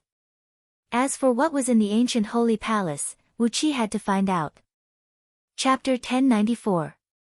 Outside Empress Hua's palace, an auspicious mist rose 30,000 miles into the sky, and a purple light illuminated the void. The great sect masters of the Tao League, the revered ones of the Buddhist League, the 6 sacred emperors of Great Yu, and the famous human emperors who had ascended to the throne of immortal emperor through virtue were all here. Great Horns' disciple, the Lion Man, had also arrived with dozens of red-robed Taoists, as well as the disciples of the other Tao-fusing experts of the Holy Alliance. For a moment, hundreds of the strongest almighty experts of Pangu world had gathered here, except for those like Wuqi and some reclusive cultivators. The Wahuang clan and the sacred emperors, and human emperors of the human race stood guard in front of Empress Hua's palace, silently looking at the 2 groups of people on the east side. The group on the east side was naturally led by the 9 Daozu, followed by the 99 sect masters of the 33 heavens of Tao League. The other group was led by the 7 Buddhist patriarchs. Apart from the 3 revered ones who had betrayed the Buddhist League and destroyed the Vajra revolving formation, there were 27 revered ones from the 8 directions world, the 9 heavens pure lands, the 10 earthly Buddhist kingdoms, and the 9 revered ones from each of the 3 eras, as well as the 3 revered ones from each mountain of Mount Vulture. All in all, 90 revered ones stood quietly behind the 7 Buddhist patriarchs. Standing opposite the Tao-breaking experts led by the 7 Buddhist patriarchs and the 9 Tao patriarchs were the disciples led by the 18 saints of the Holy Alliance. However, the disciples of the 7 Buddhist patriarchs and the 9 Tao patriarchs were flourishing. Although the Buddhist League and the Tao League were the protagonists of the great tribulations of heaven and earth and were often wiped out, under the careful guidance and care of the Buddhist patriarchs and the Taozu, the Buddhist League and the Tao League now had nearly 200 Tao-breaking experts. The 18 saints of the Holy Alliance, on the other hand, were all lazy people. Great Horns only had the Lion Man as his personal disciple, who was at the peak of the Tao-breaking realm. The other dozens of red-robed Taoists were at most nominal disciples of the Holy Alliance, and their cultivation bases were only at the realm of Tao reasoning. Of the 18 members of the Holy Alliance, only 30 were in the Tao-breaking realm. Compared to the Buddhist schools and Taoist societies, there was a huge gap. Even if the Huang clan had more than 20 meritorious human emperors in the history of Diyu, their power was still incomparable to that of Buddhism and Taoism. The 3 parties looked at each other quietly for a while. After a long time, the Huang clan snorted coldly and said, "Why are there so many people here?" The eaves of Empress Hua Palace were too small to accommodate so many guests. Goddess Nviwa is not rich, and the pots and pans in Empress Hua's palace are not enough. Even if I want to serve a cup of tea, I don't have enough power. You'd better take your disciples back. Great Horns and the other members of the Holy Alliance laughed in unison as they looked at the 7 Buddhist patriarchs and 9 Tao patriarchs with great joy. But how thick-skinned were the 7 Buddhist patriarchs and 9 Tao patriarchs? They pretended that they did not hear the meaning of expulsion in the Huang clan's words, and just stood there with a smile on their faces, calculating. After a long while, Daozu suddenly said with a smile, "Holy Mother Empress Hua is wrong. The invasion of 1,000 heads and the appearance of illusions. Pangu world is already in a great danger. If we are not careful, our souls will be destroyed." Buddha Guarding Heart said cooperatively, "Our top priority now is to complete the God Conferment Plan as soon as possible, settle the powers of heaven, earth, and mortal realms, and gather the power of Pangu world to fight against the powerful enemies." After a brief calculation with his fingers, Buddha Guarding Heart nodded and said, "The celestial court should have 6 celestial emperors, 36 righteous deities, 108 subordinate deities, 1,080,000 celestial lords, 36 million immortal officials, 1.08 billion immortal officials, and 10 billion heavenly soldiers. These numbers need to be supplemented one by one." Daozu said in a deep voice, "Beyond the celestial court, there should be 18 righteous mountain god emperors and 18 water god emperors in the realm of earth. There should be a mountain god for mountains, a water god for water, a land god for 100 miles, and a city god for 1,000 miles. There should be a village god, a community god, a kitchen god, and all the other clergies, which should be 10,000 times more powerful than the celestial court. Pangu continent is so vast, and the number of clergies is so great that each of them needs to be presided over." Buddha Guarding Heart narrowed his eyes and said with a smile, "These are the gods of mountains and rivers that Pangu continent should have, and they are only half of the gods in the realm of earth. The nether world is also part of the realm of earth, and the 6 paths of reincarnation should be built to guard it. Each palace needs a nether samsara emperor. Each palace should have 18 nether kings, which are in line with the will of the 18 hells. They also need the cooperation of judges, registrars, and other subordinates. In order to suppress the yiksha of the nether world and suppress the ferocious souls, the nether world needs an immeasurable number of nether soldiers to guard it." The people of the Holy Alliance just sneered. Huang clan was silent for a long time, then said slowly, "Fellow Taoists, have you forgotten our agreement that day?" Taoist Purple Brows took a step forward and said slowly, "How can we forget? However, Qianshou and Huan Yan have appeared one after another. If we don't act now, Pangu world will be in danger of collapsing. Don't forget, Holy Mother Empress Hua, that Qianshou and Huan Yan have destroyed Pangu world, and the real victims are the weak human race. Hua Huang didn't say a word. She only sneered. Great Horns shook his big head and shouted, "Tisk, you're lying through your teeth. Did some almighty experts drive those two out of Pangu world just now? It's true that Qianshou and Huan Yan have strong cultivation bases, but they are badly wounded now, and their cultivation bases are not even as strong as our in-name disciples. Hee, Lao Tzu alone can clean them up." Buddha and Daozu sneered in unison and cried out in unison, "If that's the case, you go." Great Horns opened his mouth, tilted his head, and said nothing. His face was not even red, as if he did not say those heroic words just now. Great Horns was not stupid. Qianshou and Huan Yan were indeed badly wounded and had not recovered from their injuries, but they could not be killed. But Qianshou and Huan Yan could not be killed. Even if he crushed their bones and scattered their ashes, it would not take long for them to reappear. Great Horns was too lazy to do such a thankless task. In order to deal with Qianshou and Huan Yan, the only way was to suppress them. But Great Horns was not an expert in the art of sealing. He could beat Qianshou and Huan Yan badly, but sealing and suppressing them was not his forte. Therefore, no matter how the Buddhist patriarchs and Tao patriarchs ridiculed him, he pretended not to hear them. Looking up at the sky, he hummed a folk song while shaking his right leg with an indescribable joy. He wantonly glared at Buddha and Daozu out of the corner of his eyes, his expression clearly saying, "I'm messing with you. Come and beat me if you have the guts." Buddha and Daozu were well-mannered. They glared at Great Horns and snorted coldly at the same time. The 7 Buddhist patriarchs and the 9 Taoists did not want to waste their breath on such a boor. So what if they won a quarrel with Great Horns? Taking a deep breath, Taoist Purple-Browed walked up to Hua Huang Clan with a serious face. He cupped his fist slightly to Hua Huang Clan and said solemnly, "Nuwa, I don't know who the almighty expert who struck just now is, but even if he has an almighty cultivation base, he can't really kill those scourges. The great calamity of Pangu world is right before us. If we follow our plan of investiture of gods and gather the power of the whole Pangu world, we might have a chance of suppressing them. Otherwise, I'm afraid we'll all be in danger of dying."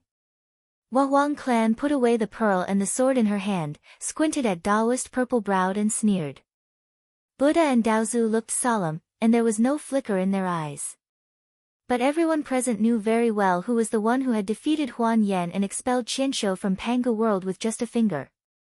Apart from Pangu, who else could defeat 2 world destroyers so easily in front of so many Tao fusing experts without leaving a trace? Hua Huang Clan had a plan for Pangu's sudden appearance, and she had even been looking forward to this day. The 18 experts of the Holy Alliance were indifferent to Pangu's appearance. They were only happy to have another fair-weather friend. As for other disputes of interests, a boorish man like Great Horns had no idea what interests he and Pangu had to fight over. When they were full and bored, they could just close their eyes and sleep. After all, when they had reached the realm of Tao fusing, they could improve their cultivation base and attainments even by sleeping. So, what was there to fight over? But the 7 Buddhist patriarchs and the 9 Tao patriarchs were different. They had their own plans and calculations. With Pangu's sudden appearance, the 7 Buddhist patriarchs and the 9 Tao patriarchs, whose disciples had been fighting each other to the death, did not need to communicate with each other. The broken alliance was restored immediately, and the broken feelings became close again. The deaths and injuries of their disciples drifted away like clouds, and they were now close comrades on the same side again. The grand plan of investiture of gods must be pushed forward by force and finalized in the shortest time possible. So what if they had to clash head-on with Hua Huang Clan and the Holy Alliance? At the worst, they could just teach the Hua Huang Clan and the 18 scourges of the Holy Alliance a painful lesson, letting them understand the gap between a disbanded army and a regular army. At the thought of this, the eyes of the 7 Buddhist patriarchs and the 9 Tao patriarchs gleamed fiercely. The murderous aura around them transformed into a purple-black cloud that enveloped the whole heaven beyond heaven. Hua Huang Clan frowned slightly. After pondering for a moment, she suddenly sneered and said, "Fine, fine, fine. I understand what the 16 fellow Taoists are thinking. Investiture of gods. Very well, just do it, fellow Taoists. But, let me make it clear first. If you want to become gods, you are not allowed to sacrifice the human race. As for the divine positions." She glanced at the Buddhist patriarchs and Tao patriarchs with a cold, knife-like gaze, then snorted coldly and said, "I'll use your disciples to fill those godhoods. In short, you have many disciples, and it is more than enough to fill those divine positions." The expressions of the 7 Buddhist patriarchs and the 9 Tao patriarchs changed instantly. Use their own disciples to fill those divine positions? How could that be possible? In their plan, those high-ranking divine positions would naturally be filled by their own disciples. However, the immortal officials and heavenly soldiers of the celestial court, the divine soldiers and marine soldiers of the land, and the nether soldiers and guards of the nether world naturally had to be filled with human warriors. After all, the investiture of gods this time was different from the emperor of the celestial court supported by the Tao League. This time, the divine positions determined by the list of investiture of the gods were also divine positions that were in line with the law of the heavenly Tao. Once a divine position was conferred, he would never be able to get rid of it. He could only use the power of his own divine position to resist the enemy, and it would be difficult for him to improve his strength for the rest of his life. Which disciple of the Buddhist League or the Tao League would be willing to be a slave to the divine position forever? His face turned cold, and purple eyebrows Taoist heaved a long sigh and said, "If that is the case, I can only inconvenience fellow Taoist Nuwa." Purple eyebrows Taoist raised his hand, and a golden brick appeared in his palm and smashed toward Huang clan. Chapter 1095. Seeing violet-browed Daozu attack the Huang clan, Xianyuan and Shinong roared at the same time and slashed their swords and knives at violet-browed Daozu at the same time. However, Buddha guarding heart suddenly flashed out from behind violet-browed Daozu. In his palm, an alms bowl glowing with white light rose into the air, with 9 white dragons hovering in it. Wisps of white light stared at the swords and knives of the 2 saint emperors and slowly dragged them into the alms bowl. Before Xianyuan and Shinong could take out other magic treasures, Buddha guarding heart chuckled and spread out his left hand. A crisp pink lotus slowly bloomed in his palm, and a world of mountains and rivers about a foot in diameter emerged from the center of the lotus. 2 streams of water flashed, and the 2 saint emperors were sucked into the Buddhist kingdom in his palm. Faint chanting rose into the sky. In the small Buddhist kingdom, hundreds of millions of Bodhi trees grew densely and surrounded the 2 saint emperors. 99 golden Buddhas, countless bodhisattvas, and arhats sat on the Bodhi trees with all kinds of Buddhist magic treasures in their hands, tightly surrounding the 2 saint emperors. Emperor Huang Xianyuan took out a huge purple seal and smashed it all over the sky. Everything in its path was shattered. Whether it was the golden body of the Buddha or the boundless Bodhi forest, everything was destroyed by the purple dragon-shaped light that shot out from the seal. However, no matter how many things Xianyuan destroyed, the sacred Buddhas and the Bodhi trees could always be destroyed. There was no end to them, which made them despair. Under the protection of Xianyuan, Shinong, the Yen Emperor, carefully sprinkled countless herbal seeds around. As he chanted, the seeds grew wildly, including countless poisonous herbs. There were all kinds of poisonous herbs, such as intestine-severing grass, aconitum, and throat-sealing blood. All kinds of poisonous herbs mixed with each other and gave birth to countless strange poisonous herbs with strange properties. Wherever the wind blew, these poisonous herbs sprayed venom and poisonous pollen, which turned into colorful clouds and spread rapidly in all directions. Wherever the clouds passed, the Bodhi forest that was destroyed by the Yellow Emperor Xianyuan could no longer be revived. Those Buddhas and Bodhisattvas who had their golden bodies shattered could only recover with great difficulty. Buddha Guardian Heart couldn't help but nod and smile as he looked at the Buddhist kingdom in his palm. As expected of the sacred emperors of the human race. One has shocking combat prowess and dominates the world, while the other is well versed in the nature of plants and has marvelous means. Ha, interesting, interesting. It's worth this old monk arguing with you. He slapped his forehead hard, causing 3 fist-sized purple sariras to shoot out from his forehead. They immediately transformed into 3 golden bodies of Buddhas identical to Buddha Protector, which flew into the Buddhist kingdom. The 3 golden bodies of Buddha were not afraid of the poisonous clouds that Emperor Yan Shenong scattered. They exerted their infinite powers and rushed to the 2 of them. They fought in close combat with Emperor Huang Xianyuan, who was smashing everywhere with a big seal. The 2 sacred emperors were immediately caught in a bitter battle. Emperor Xianyuan was out of breath because of the 2 golden bodies of Buddhas, while Emperor Yan Shenong, who was not good at fighting, could only produce a green wooden barrel and unleash a great sheet of bright light to block the attacks from the other golden body of Buddha. Buddha Protector easily gained the upper hand, and he threw his head back and laughed complacently. Without making a sound, Greathorns pulled out his spear, straightened it, and thrust it toward Buddha Heartguarding. After thrusting the spear 18 times in a row, he cried out, "Kill him, brothers! Ha! Why are these ox noses and bald donkeys practicing again? Damn it, why can't these fools fight each other? Didn't you fall out with each other? If that's the case, you should kill him with all your might." 18 loud booms rang out one after another. With a white lotus in his left hand and a colorful tree branch in his right, Guarding Will, who was the best at defense among the 7 Buddhist patriarchs, came up to Greathorns with ease and waved the branch 18 times in a row, fending off all of Greathorns' attacks. Not only that, he also circled the lotus in his left hand and dragged 2 saints of the Sacred Alliance into the battle. The other Buddhist patriarchs and Daozu struck out one after another to stop the members of the Sacred Alliance behind Greathorns. As soon as they took over the battle, they flew toward the distance of the heavens beyond heaven, trying their best to avoid the battle from affecting others. Nearly 200 Tao-breaking experts from the Buddhist League and the Tao League unleashed their supreme treasures of primal chaos. Without saying a word, they arranged themselves into the Tao League's Dragon Tiger Separation and Reunion Immortal Slaying Array and the Buddhist League's Infinite Mahakasyapa Evil Subduing Array. The disciples of the 18 saints of the Sanctuary Alliance, led by the Sphinx, charged fearlessly into the Dragon Tiger Separation and Reunion Immortal Slaying formation. Yingzheng and the other 6 saint emperors, together with a dozen or so human emperors of Deyu, roared in unison. Shrouded in a towering golden and black energy of virtue, they strode into the formation. As soon as the formation was activated, and as soon as one of the world venerables struck Yen Dan on the shoulder with his Vajra scepter, the golden and black energy around Yen Dan flickered, and a purple-black thundercloud of heavenly tribulation appeared out of nowhere in the void. Then, a terrible thunder tribulation came whistling down and battered the world venerables with the scepter.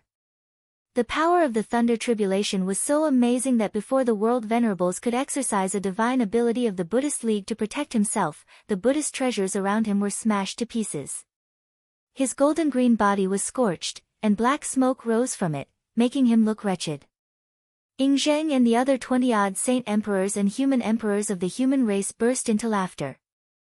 Relying on the virtues of the heavenly Tao to protect themselves, they did not even bother to produce any defensive treasures. Instead, they held their heads high and rushed toward the world venerables. The dozens of world venerables were forced into a tight corner. They did not know whether to fight or not to fight these saint emperors and human emperors of great virtues. For a moment, the infinite evil subduing formation was in danger of collapsing. The few Buddhist patriarchs who were fighting the people of the Sacred Alliance were so angry that they cursed their disciples for being fools. Among the cultivation techniques of the Buddhist League, the Vajra Zen focused more on besieging and suppressing. Since they could not fight or touch them, why couldn't they suppress them? Only then did the world venerables in the infinite evil subduing formation come to their senses.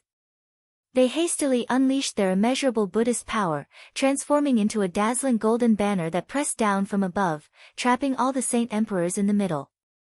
In this way, it became a comparison of cultivation base between the two sides, and they no longer had to worry about hurting some human emperors that they could not afford to provoke and attracting another round of thunder tribulation. The world venerable who was struck by the thunder tribulation just now coughed out a mouthful of black smoke and blood. Only then did he join the battle angrily, waving countless golden lotuses and adding them into the banner. These words seemed to take a long time, but in fact, it happened in the blink of an eye. Even when the golden brick thrown out by Purple Eyebrows Daozu was still 3 inches away from Huang Clan's face, the gale raised by the golden brick had already shattered a strand of hair in front of Huang Clan's forehead. Huang didn't react at all. She only stared at the golden brick crashing down in front of her with a complicated expression. She seemed to be filled with memories and longing, but there was also a tinge of worry and fear in her eyes. With a loud bang, golden light shone in all directions, and the foot-wide golden brick forcibly smashed on Huang Clan's face. Immortals in the Taoist League were used to forging golden bricks to hit people. Among the disciples of several Taoist League masters, there were great immortals who were famous for smashing people with bricks. But as Purple Eyebrows Daozu, the golden brick in his hand could be said to be the ancestor of all golden bricks in the world. This golden brick was the first brick condensed by the power of creation in Pangu world when Pangu created the world. This brick condensed the power of the innate 5 elements, combined with the immeasurable power of creation, and was extremely powerful. This golden brick had no other divine abilities, only 2 characteristics: one was extremely heavy, and the other was extremely hard. That was all. In the past, Purple Eyebrows Daozu had used this golden brick to strike more than 1,000 times. Every time, the bodies and souls of several chaos-fiend gods were smashed by this golden brick. Today, Purple Eyebrows Daozu smashed the Huang clan with the golden brick, but he did not expect that it would really work. Huang clan did not dodge, nor did she use her divine abilities to resist. Instead, she forcibly took the golden brick thrown by Purple Eyebrows Daozu with her forehead. Even Dao Father Violet Brow was taken aback by this strange turn of events.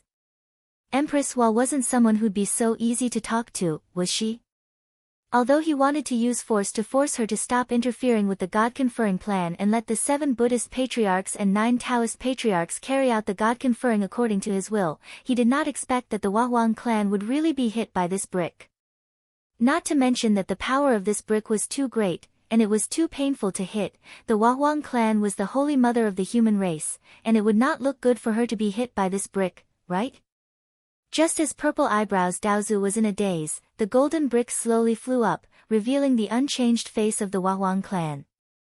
Sparks burst out along with the flying golden brick. The beautiful and gentle face of the Huang clan seemed to be cast from metal, and when it rubbed against the golden brick, countless sparks were produced. Nuwa, what are you? Purple Eyebrows Daozu was stunned. Daozu and Buddha, who were fighting the people of the Holy Alliance off to the side, were also stunned. The Huang clan had fused with the Tao through virtue, and her divine abilities and magic power were the weakest among all the Tao-fusing saints. But today, they saw that she was able to block a strike from Purple Eyebrows Daozu's magical treasure with her fleshly body without getting hurt. It was clear that her body had been tempered to an unimaginable level. Buddha and Daozu were stunned, but the stubborn Great Horns and the others were not. The group of them went on a killing spree, throwing the group of Daozu and Buddha into a flurry and nearly making a fool of themselves on the spot. Empress Hua's long and slender neck, which was filled with motherly charm, made a crisp cracking sound as she shook it. This time, even Great Horns stopped attacking. The sound was too strange. It would not be a big deal if it were a burly man, 5 feet tall and burly with muscles, twisting his neck, but the quiet and gentle Huang clan. Almost instinctively, Great Horns swallowed and twisted his neck as well, producing an even louder cracking sound. Suddenly, the Huang clan smiled faintly. She bowed slightly to the dumbfounded Taoist and said in a low voice, "I've made a fool of myself, fellow Taoists.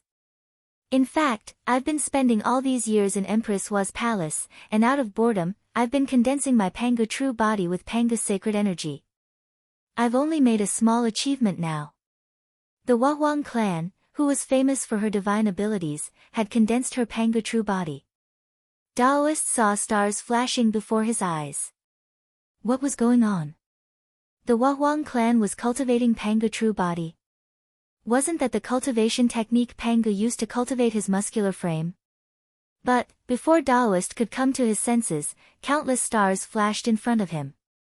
With a sway of her body, the Huang clan suddenly crossed the distance of 1,000 feet and came in front of Taoist. Then, she gave him a clean punch in the face. A loud crack rang out as Daoist's tall nose sank deep into his face, and all his teeth flew out of Chi-Chi's mouth. Empress Hua's fair fist sank right into purple-browed Daoist's face, sinking an inch deep into his flesh. It was as if an arm had grown out of Daoist's face, or as if the Huahuang clan had grown a fist or a human head. It was extremely bizarre. Everyone in the hall swallowed at the same time. Wu Qi, who was peeping at the commotion from tens of millions of miles away, also swallowed. Chapter 1096.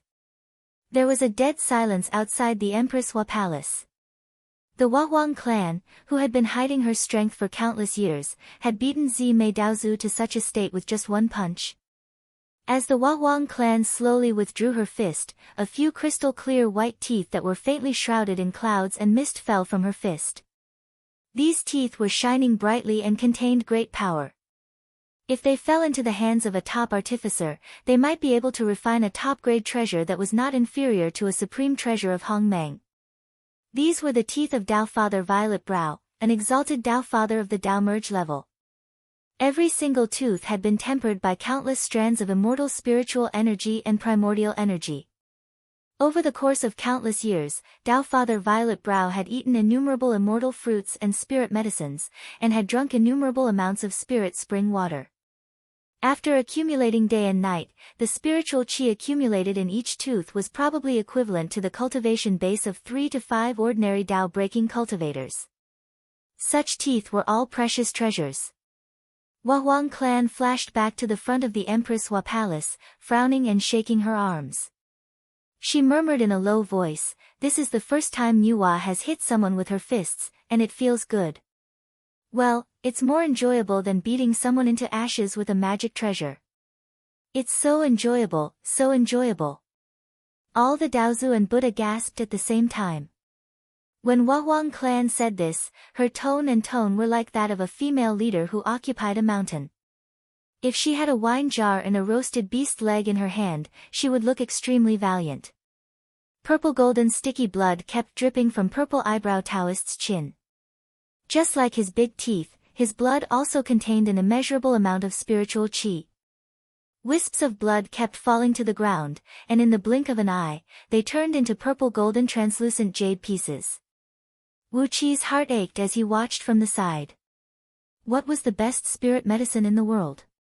Wasn't this just the flesh and blood of these Dao integration stage mighty figures? A drop of purple eyebrow Taoist's blood could be refined into dozens of supreme-grade pills. It would be a pity to let it drop on the ground. This was the flesh and blood of a Dao integration stage holy sage. The blood essence of the 10,000-year-old Zoisha horse and the 100-million-year-old Zoisha immortal were all trash compared to the blood essence of the purple-browed Daozu. While Wu Qi was lamenting, purple-browed Dao Father's face, which had been deeply sunken by the punch, was slowly swelling up like an inflated balloon. Before long, his face had returned to its original state, and not a single scar could be seen on his face.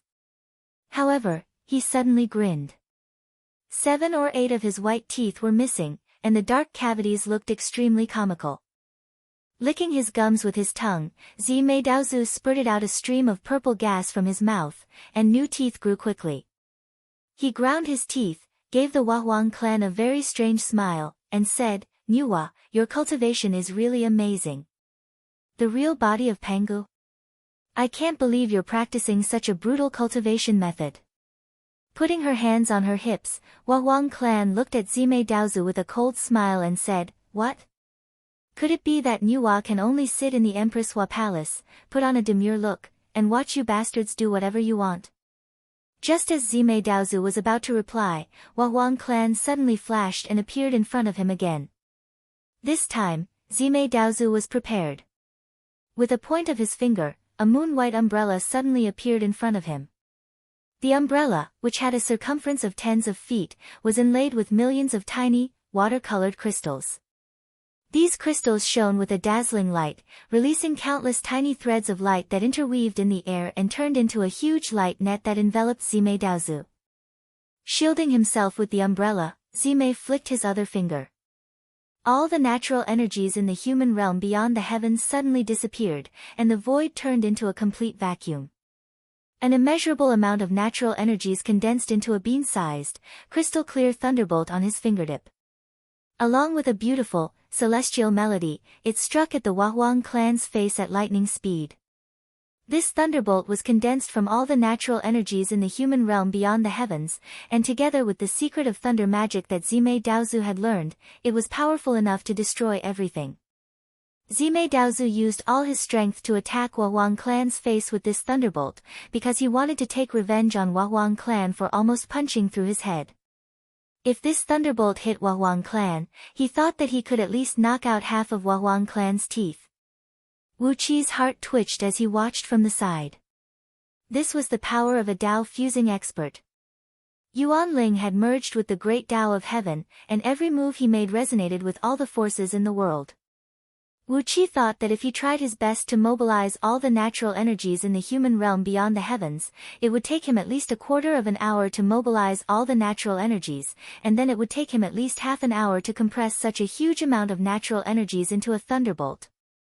However, with the help of a Dao fusing saint, all the natural energies in the human realm beyond the heavens would immediately be under his control. This was the only reason why Dao fusing saints were superior to all living beings in Panga world. Wahwang clan's movements were extremely fast. As soon as the thunderbolt appeared, she immediately shook her body, and a muffled thunderclap came out of Wahwang clan's body.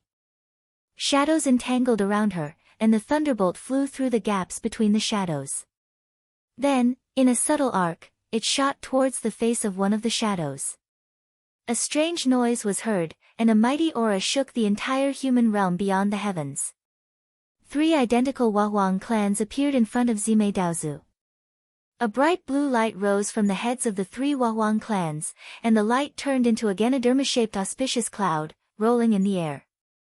9 figures, who looked exactly the same as Wahwang clans, sat cross-legged on a lotus platform with their eyes closed. Wu Qi gasped in amazement at the sight of 3 true bodies and 9 clones. Wahwang didn't make a move, but when she did, it was astonishing. She cultivated the Pangu real body, and her physical body was extremely strong. She had abundant blood essence and energy essence, which evolved into 3 doppelgangers with the same strength as her. At the same time, each doppelganger had cultivated 3 primordial spirits, which added up to 9 clones. With 3 bodies, Wahwang possessed an astounding close-quarters combat prowess. The 9 primordial spirits made her divine abilities and magic power reach an incredible level. Wu Qi shook his head. This Wahwang clan's cultivation base, which had been guarding the Empress Wa Palace since Pangu created the world, seemed to be the strongest among the Dao fusing stage saints. The lightning bolt condensed from all the spiritual energy in the human realm beyond the heavens struck the face of one of Wahwang clan's doppelgangers. The 3 Wahwang clan's doppelgangers sneered in unison. Purple eyebrows, are you out of your mind? The human realm beyond the heavens is Nuwa's dojo, not your Daoyuoshan Dao Yuan Palace. Purple eyebrows and Daozu raised his eyebrows. He saw Wahwang clan breathe out a breath casually, and a white gas blew the lightning bolt into pieces, which quickly turned into countless fragments of spiritual light. These tiny spiritual lights contained supreme spiritual energy. After losing the restraint of the lightning bolt, these spiritual energies turned into a destructive spiritual energy tide and swarmed in all directions. It was like hundreds of millions of angry dragons rolling in the human realm beyond the heavens, stirring up turbid spiritual energy vortexes all over the sky. This was the human realm beyond the heavens, the dojo where the Wahwang clan had lived for countless years. Every inch of the void here was deeply imprinted with the spiritual imprint of the Wahwang clan. When the 7 Buddhas and 9 Taoists fought with the Wahwang clan in the human realm beyond the heavens, their strength was weakened by 30%, while the magic power of the Wahwang clan's divine abilities increased by 30%. As a result, the Wahwang clan had gained a great advantage. Not allowing Purple Eyebrows and Daozu to come up with other countermeasures, the 3 doppelgangers of the Wahwang clan pulled out a weapon at the same time, which shone with spiritual light. Then, they used their infinite divine power to smash the huge light net that protected Purple Eyebrows and Daozu. The 3 weapons were an axe, a hammer, and a pestle, all of which were huge and heavy. Like Purple Eyebrows and Daozu's golden bricks, these three weapons only had the characteristics of being hard and heavy. Apart from being extremely hard and heavy, they had no other divine abilities. In the hands of others, such weapons could not exert their strongest power, but in the hands of the Wahuang clan, who had cultivated the true form of Pangu, the three weapons burst out with terrifying power.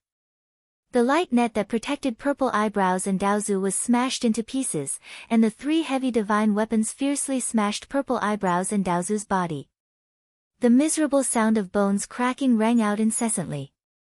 Purple Eyebrows and Daozu's lumbar spine were bent at a 90-degree angle, his pelvis shattered, and his shoulder blade collapsed into his chest.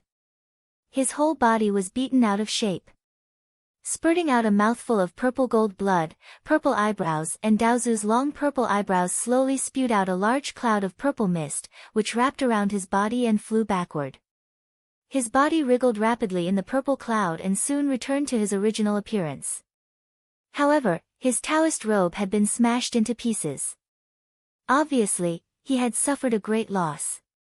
When Tao-fusing saints fought against each other, there was no way for them to kill each other. The fact that the Wahuang clan had beaten Purple Eyebrows and Daozu into such a sorry state had already disgraced him greatly. Besides, it would take him at least several periods of cultivation to replenish the energy essence that Purple Eyebrows and Daozu had consumed today. Violet-browed Dao-father glared furiously at Wahuang's three clones, who stood about a mile away. Gnashing his teeth, he fished out a small wooden bow from his sleeve, which was no more than a foot long, and three pitch-black arrows, each with a pale green rune drawn on its surface. Looking at Purple Eyebrows and Daozu, Wahuang clan's expression changed slightly.